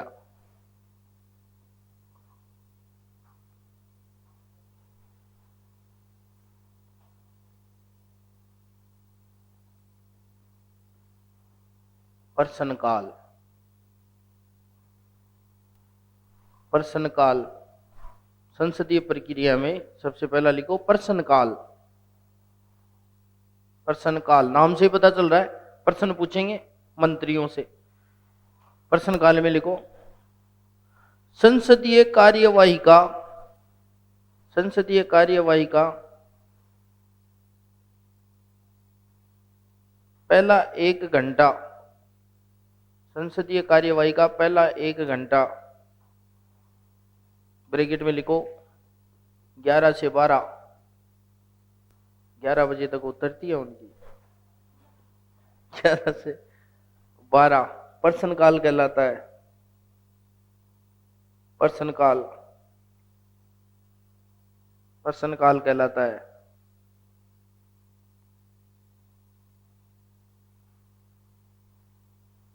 इस दौरान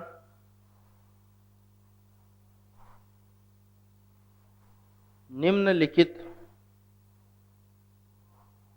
प्रश्न पूछे जाते हैं।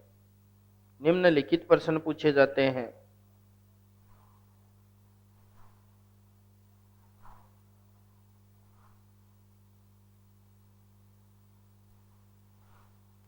नंबर 1 सुना भी होगा नाम, तारांकित प्रश्न। तारांकित प्रश्न,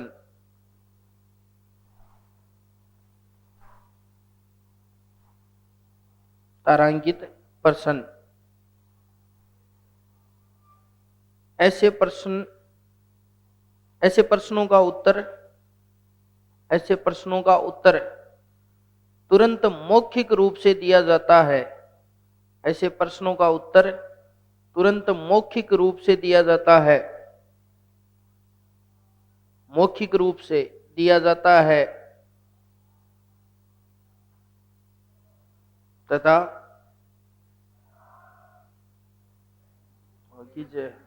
मौखिक रूप से दिया जाता है ना मौखिक रूप से दिया जाता है तथा पूरक प्रश्न भी पूछे जा सकते हैं, पूरक प्रश्न भी पूछे जा सकते हैं। अरे पहले छोटे थे तो होती थी ना मौखिक परीक्षा, एक तो पेपर होता था, वो तो मान लो अतारांकित है, पहले से आपको बता दिया ये सिलेबस है, फिर देखो साइड में ऐसे एक एक को बुला बुला के मौखिक प्रश्न पूछते थे। मौखिक प्रश्न में पूरक प्रश्न पूछना पॉसिबल है, अतारांकित में नहीं है। जैसे आपके अभी मान लो कि क्वेश्चन पेपर में 150 क्वेश्चन आएंगे, तो वो फिक्स है क्वेश्चन सारे 150, उनका पूरक प्रश्न नहीं हो सकता। लेकिन मौखिक रूप से अगर आपको कई बार टीचर पूछता है एक क्वेश्चन, तो आप कोई जवाब देते हो तो फिर उससे दूसरा पूरक प्रश्न भी तो पूछ सकता है। पूरक का मतलब उसी से सप्लीमेंट्री क्वेश्चन। जैसे आपके क्वेश्चन आया राजस्थान की राजधानी है जयपुर, ये एक क्वेश्चन आ गया, लेकिन आपसे मौखिक पूछे राजस्थान की राजधानी है, आपने कहा जयपुर, तो पूछ लिया जयपुर को राजधानी कब बनाया गया, फिर आगे और पूछ लिया कौन सी समिति की सिफारिश पे बनाया गया, एकीकरण में जयपुर को कब शामिल किया गया। तो ये क्या होते हैं, पूरक प्रश्न होते हैं। लेकिन अतारांकित जो होते हैं वो रिटर्न में पूछे जाते हैं, समय दिया जाता है मंत्री को। फॉर एग्जाम्पल गृह मंत्री को यह पूछा गया कि पिछले 5 सालों में आपके कार्यकाल में या 3 साल में भारत में अपराधों की क्या स्थिति रही, तो क्या एक गृह मंत्री वहां खड़ा खड़ा सारा बता देगा कि पहले 2017-18 में इतने केस रजिस्टर्ड हुए, 18-19 में इतने हुए। उसको समय चाहिए भाई, सचिव होते हैं पूरे डाटा निकालेंगे और उसको 10-12 दिन का समय दिया जाता है, इसमें जनरली 10-12 दिन का टाइम देते हैं। फिर वो 10-12 दिन के बाद पूरी रिपोर्ट लेके आता है। अब रिपोर्ट लेके आया वो और उसने बताना शुरू किया प्रश्न का उत्तर। अब उसको पूरक प्रश्न पूछ ले कोई कि बता बिहार का अलग से रिकॉर्ड बता, तो फिर तो बेचारे के वही की वही समस्या वापस। इसलिए अतारांकित में पूरक प्रश्न नहीं पूछे जाते। जो भी पूछना है लिख के लोकसभा अध्यक्ष को दे दो, लोकसभा अध्यक्ष पहले उसको चेक करेगा कि ये प्रश्न पूछे जाने लायक है या नहीं, और उस संबंधित मंत्री को दे देगा कि भाई जाओ ये तैयार करके आओ। तो लोकसभा अध्यक्ष निर्धारित करता है ये। लेकिन तारांकित प्रश्न में तो आपने देखा होगा लड़ते हैं ना आपस में, आप बताओ ये क्यों हुआ और वो क्यों हुआ, वो क्या होता है तारांकित प्रश्न। और दूसरे नंबर पे लिखो अतारांकित प्रश्न, अनस्टार्ड अतारांकित प्रश्न।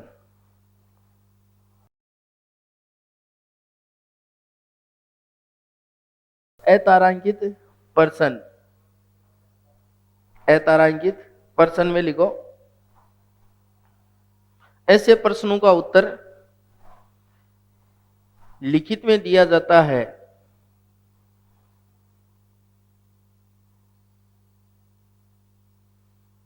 तथा पूरक प्रश्न नहीं पूछे जाते।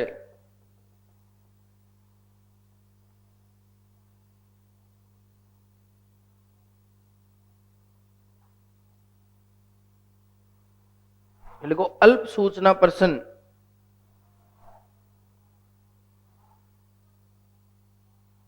अल्प सूचना।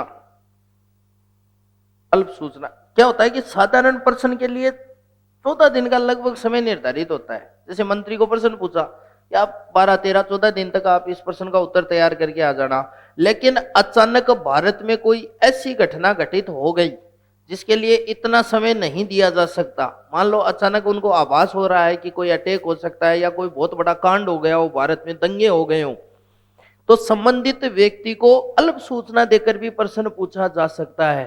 क्योंकि इतना समय नहीं है 13-14 दिन का, तो उसको 4-5 दिन का समय देकर भी क्या पूछा जा सकता है, प्रश्न पूछा जा सकता है। तो इसमें इतना ही चेंज है कि जो साधारण प्रश्न के लिए समय दिया जाता है उसकी तुलना में इसमें समय कम रहता है। अल्प सूचना प्रश्न इसमें लिख लो। ऐसे प्रश्नों के लिए साधारण प्रश्नों की तुलना में कम अवधि की सूचना देकर, कम अवधि की सूचना देकर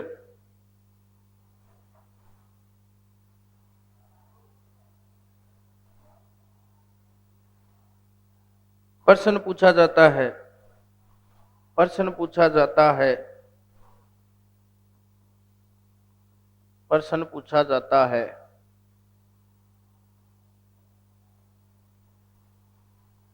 देखो आधे घंटे की चर्चा,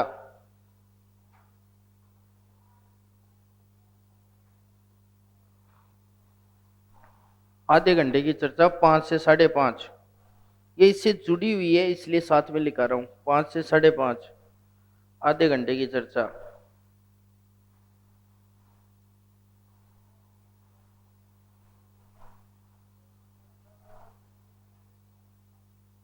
देखो प्रश्न काल के दौरान, प्रश्न काल के दौरान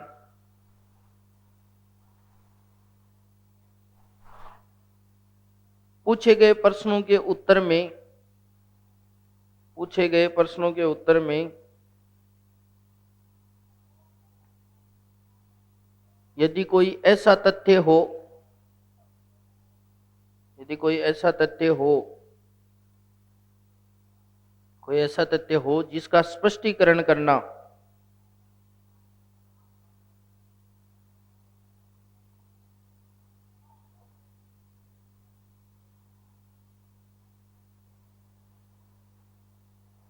आवश्यक हो, स्पष्टीकरण करना आवश्यक हो, तो आधे घंटे की चर्चा रखी जाती है।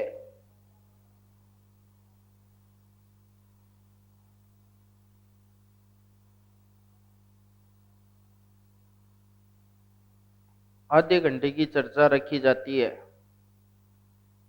5 से 5:30, जैसे 11 से 12 में कोई प्रश्न है समझ में नहीं आया या कोई स्पष्टीकरण करना है तो 5 से 5:30 रोक लेते हैं उनको। और एक और लिख लो, शून्यकाल।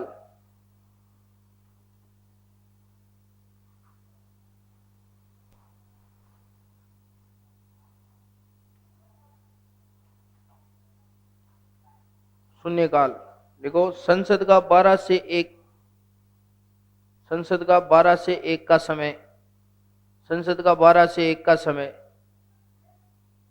12 से 1 का समय। बाकी शून्यकाल का नाम कहीं भी नहीं है, मीडिया की देन है ये, क्योंकि 12 बजते ही 00 आता है घड़ी में, देखा होगा ना आपने, 0 आता है, तो मीडिया ने इसका नाम दे दिया 0 आवर, शून्यकाल।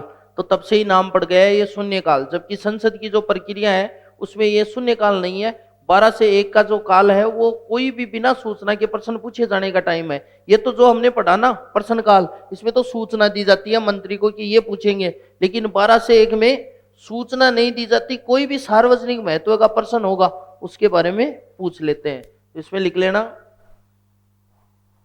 इस समय बिना किसी सूचना के, बिना किसी सूचना के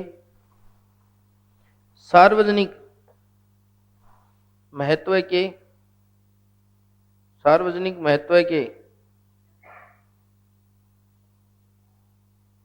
प्रश्न पूछे जा सकते हैं।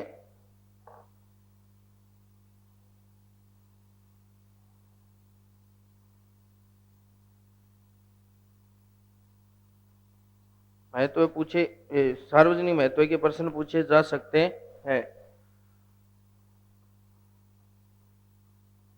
देखो संसदीय समितियां,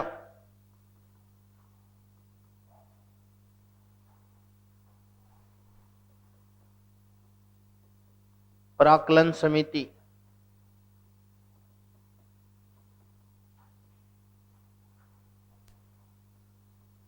स्थायी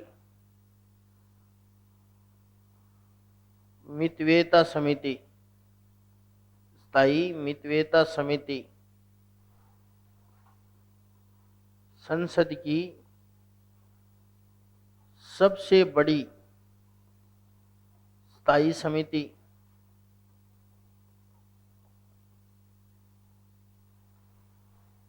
सदस्य 30, सभी लोकसभा से,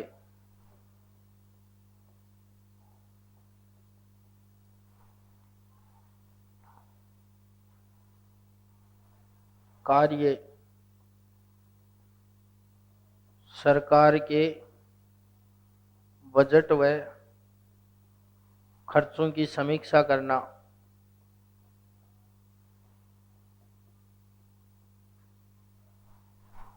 कई तो इनका महत्व भी नहीं बताते हैं, कहते हैं कि ये तो मरने के बाद पोस्टमार्टम करने जैसी बात है। सरकार ने खर्चा तो कर दिया, उसके बाद बताते हैं ये। प्राक्कलन समिति है, स्थायी मितव्ययता समिति कहते हैं, संसद की सबसे बड़ी स्थायी समिति है, 30 सदस्य हैं, सारे लोकसभा के सदस्य होते हैं, मंत्री शामिल नहीं होता है इसमें। बहुत सारी समितियां होती हैं। ये अभी आपने देखा होगा, हनुमान बेनीवाल भी एक समिति में थे, जो बाद में छोड़ दिया था, किसान आंदोलन हुआ था उस समय उस समिति को। तो हर सदस्य को बना लेते हैं ये सदस्य। तो सरकार के बजट व खर्चों की समीक्षा करने का काम करती है प्राक्कलन समिति। एक इसकी जुड़वा बहन भी है, जुड़वा बहन बोलते हैं उसे, लोक लेखा समिति। लोक लेखा समिति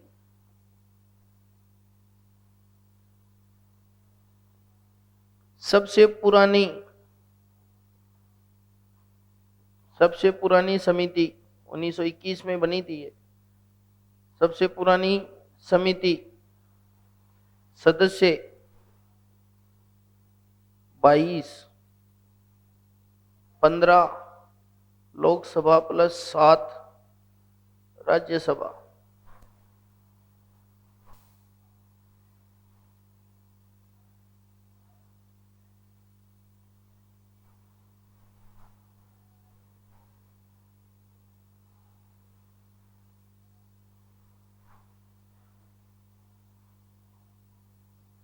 कार्य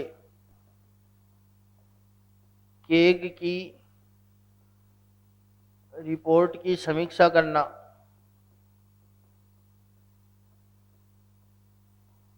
केग की रिपोर्ट की समीक्षा करना।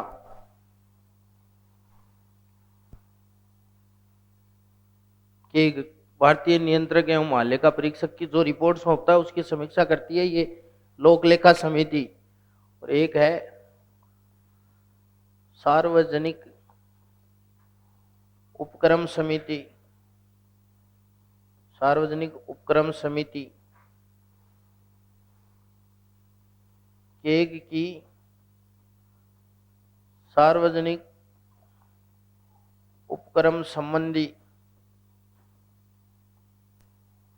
रिपोर्ट की समीक्षा करना। रिपोर्ट की समीक्षा करना। सदस्य 22, 15 लोकसभा प्लस 7 राज्यसभा। सार्वजनिक उपक्रम समिति। और लास्ट हेडिंग डालो, राज्यसभा के विशेष अधिकार। उसके बाद देखो क्या होता है, एक चीज बता देता हूं। भाग जो 6 है 152 से शुरू हो जाता है। उसके बाद में राज्य की कार्यपालिका आ जाएगी, राज्य की विधायिका आ जाएगी, राज्य की न्यायपालिका आ जाएगी, जिसमें हाई कोर्ट आता है। ठीक है। इसके अलावा कुछ प्रावधान है जिसमें यूपीएससी और आरपीएससी आता है, तो ये तो आयोग में पढ़ते ही हो आप, आरपीएससी। निर्वाचन आयोग से संबंधित एक फैक्ट है, जो उम्र है 61वां संविधान संशोधन, वो वाला आ जाएगा। अगर फिर भी ध्यान रखो तो एक अनुच्छेद एक बार पूछा गया था, ये 343, जो हिंदी है ना, जो राजभाषा है, उसके प्रयोग संबंधी अनुच्छेद 343 से शुरू हो जाते हैं। और उसके बाद में एक आता है संविधान संशोधन 368। तो संविधान संशोधन 8 10 है इंपोर्टेंट, जो बीच बीच में हम पढ़ चुके हैं। जैसे जैसे आप पढ़ोगे ना, 71वां, 74वां, 42वां, 44वां, बस वही प्रावधान है। उसके बाद में 352 से 360 आपातकाल है, वो भी हो गया। तो एक क्वेश्चन आएगा आपके ज्यादा से ज्यादा संविधान का, तो यहां तक आपको मोटा मोटा इसको देख लेना है, वो हो जाएगा। इससे ज्यादा तो बाकी साहब पॉलिटी को कितना ही पढ़ लो चाहे। तो अब हमारे पास लास्ट पूछ सकता है राज्यसभा के विशेष अधिकार या विशेष शक्तियां। राज्यसभा के विशेष अधिकार या विशेष शक्तियां। नंबर 1, उपराष्ट्रपति होता है भाई पदेन सभापति। सुनो, तो लोकसभा अध्यक्ष को हटाने का प्रस्ताव राज्यसभा में आएगा। लोकसभा में लोकसभा अध्यक्ष को हटाना है मान लो, तो कहां रखा जाएगा ऐसा प्रस्ताव? लोकसभा में रखेंगे। लोकसभा अध्यक्ष सदस्य वहीं का है, राज्यसभा में क्यों रखेंगे? तो उपराष्ट्रपति पद को हटाने का प्रस्ताव केवल राज्यसभा में रखा जाता है, क्योंकि ये राज्यसभा का पदेन सभापति भी है। तो ऐसे लिखो इसमें, उपराष्ट्रपति को हटाने का प्रस्ताव पारित तो दोनों सदनों से होगा, ये भी ध्यान में रख लेना, क्योंकि उपराष्ट्रपति का निर्वाचन में दोनों सदन के सदस्य भाग लेते हैं। लेकिन प्रस्ताव रखा कहां जाएगा? राज्यसभा में रखा जाएगा। उपराष्ट्रपति को हटाने का प्रस्ताव केवल राज्यसभा में रखा जा सकता है। राज्यसभा में रखा जा सकता है। एक विशेष अधिकार तो ये हो गया। दूसरा लिखो, अनुच्छेद 249 के तहत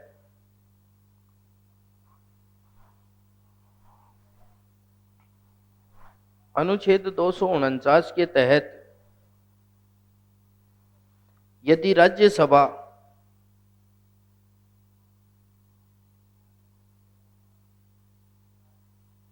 दो बटा तीन बहुमत से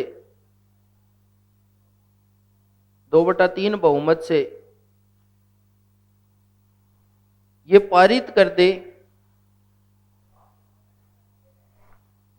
पारित कर दे कि राज्य सूची का कोई विषय, ये पारित कर दे कि राज्य सूची का कोई विषय राष्ट्रीय महत्व का है, कोई विषय राष्ट्रीय महत्व का है,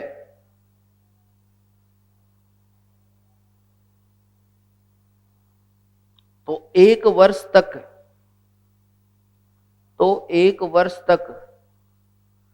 उस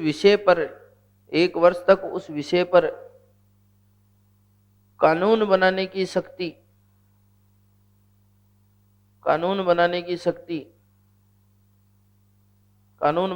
शक्ति संसद को मिल जाएगी। कानून बनाने की शक्ति संसद को मिल जाएगी।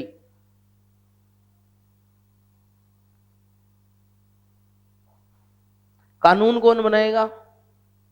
संसद का मतलब लोकसभा, राज्यसभा प्लस राष्ट्रपति, ठीक है। लेकिन अधिकार कौन देगा?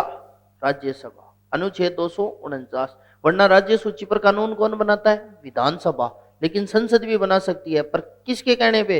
राज्यसभा के कहने पे। और तीसरा लिखो, अनुच्छेद 312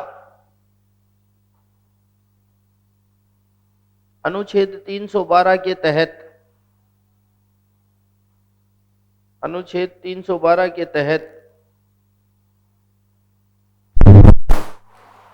312 के तहत यदि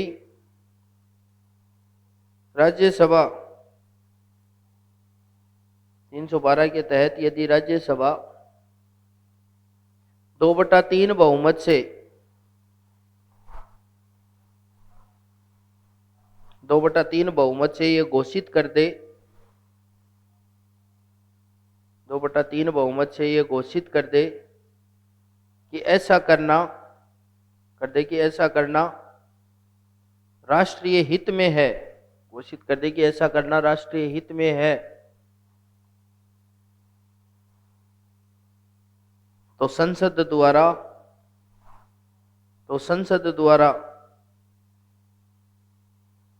नई अखिल भारतीय सेवा का सृजन किया जा सकता है। नई अखिल भारतीय सेवा का सृजन किया जा सकता है।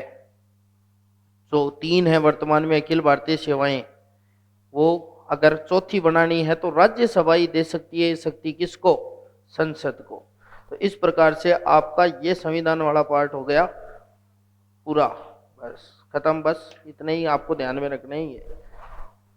नहीं भी याद हो तो ज्यादा रटने की जरूरत नहीं है, 1-2 बार रीडिंग मार लेना। बेसिक से कंसेप्चुअल क्वेश्चन आते हैं ये।